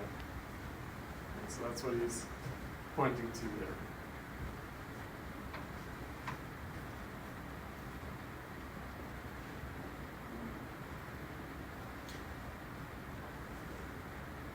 In Western music, it would be possible to demonstrate how much its most important discovery, the harmonic depth dimension, as well as all counterpoint and polyphony, is the we of the choric ritual that has penetrated into the material. The we introduces its literalness transformed as an immanently acting force, and yet maintains the quality of speech. All right, let's unpack that one. So if you guys know Western tonality, so what distinguishes Western tonality, both from non-Western tonality but also from its prior history, is that it's based on supposedly objective principles of harmonics. So it's based on so-called natural harmonies. And yet, even though it's based on what appear to be natural harmonies, like objective physical properties of sound, it nonetheless has this collective voice. It has a kind of choric or choral. It still harks back to that ritual character of music. It's ritual power. It's kind of social collectivity. So even though it's completely depersonalized and completely abstracted from the human community and placed in the realm of physical nature, nonetheless it preserves that earlier quality.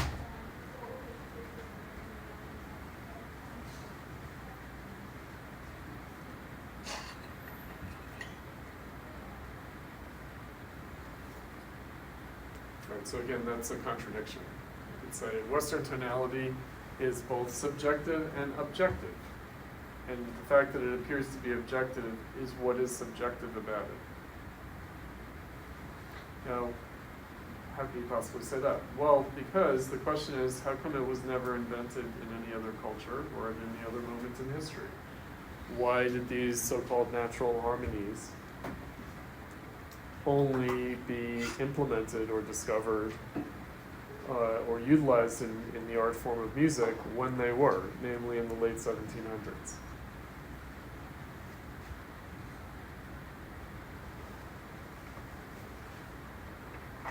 So there is something about the social history leading up to that time, as well as the art history, the history of music leading up to that time, that it had to be true to people's subjective sensibilities, to their subjective taste, for it to have been taken up, for it to have happened.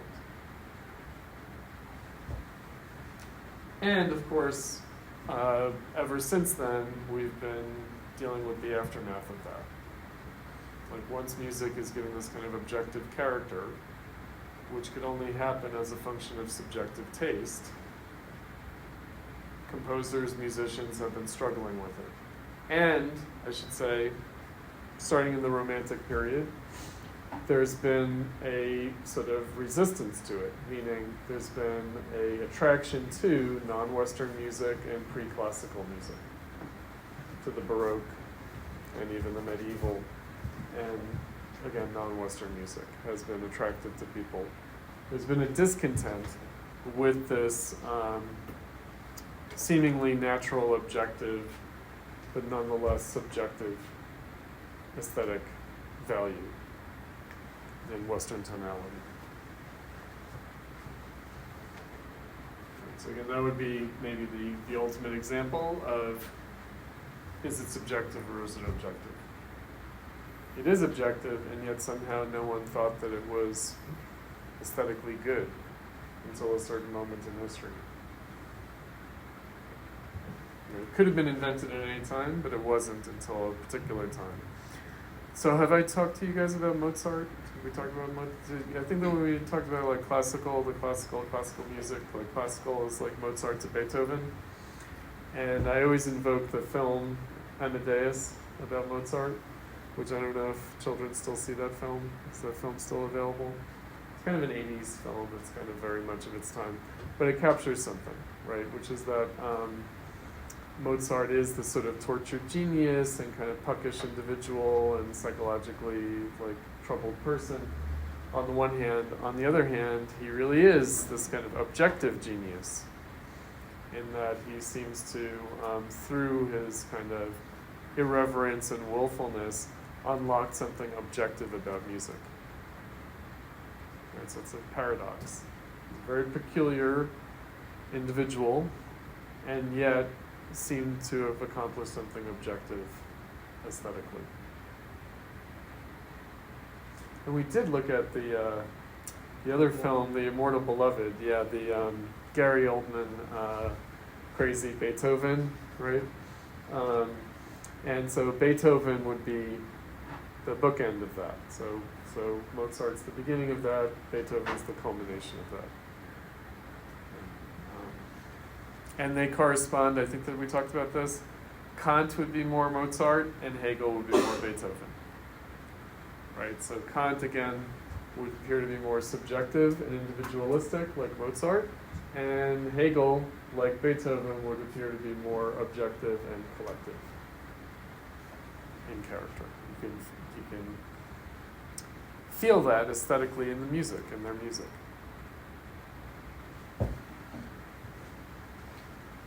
All right, so enjoy the Thanksgiving break, and then I'll see some of you who can attend during Critique Week that Friday. I'll send a reminder about that.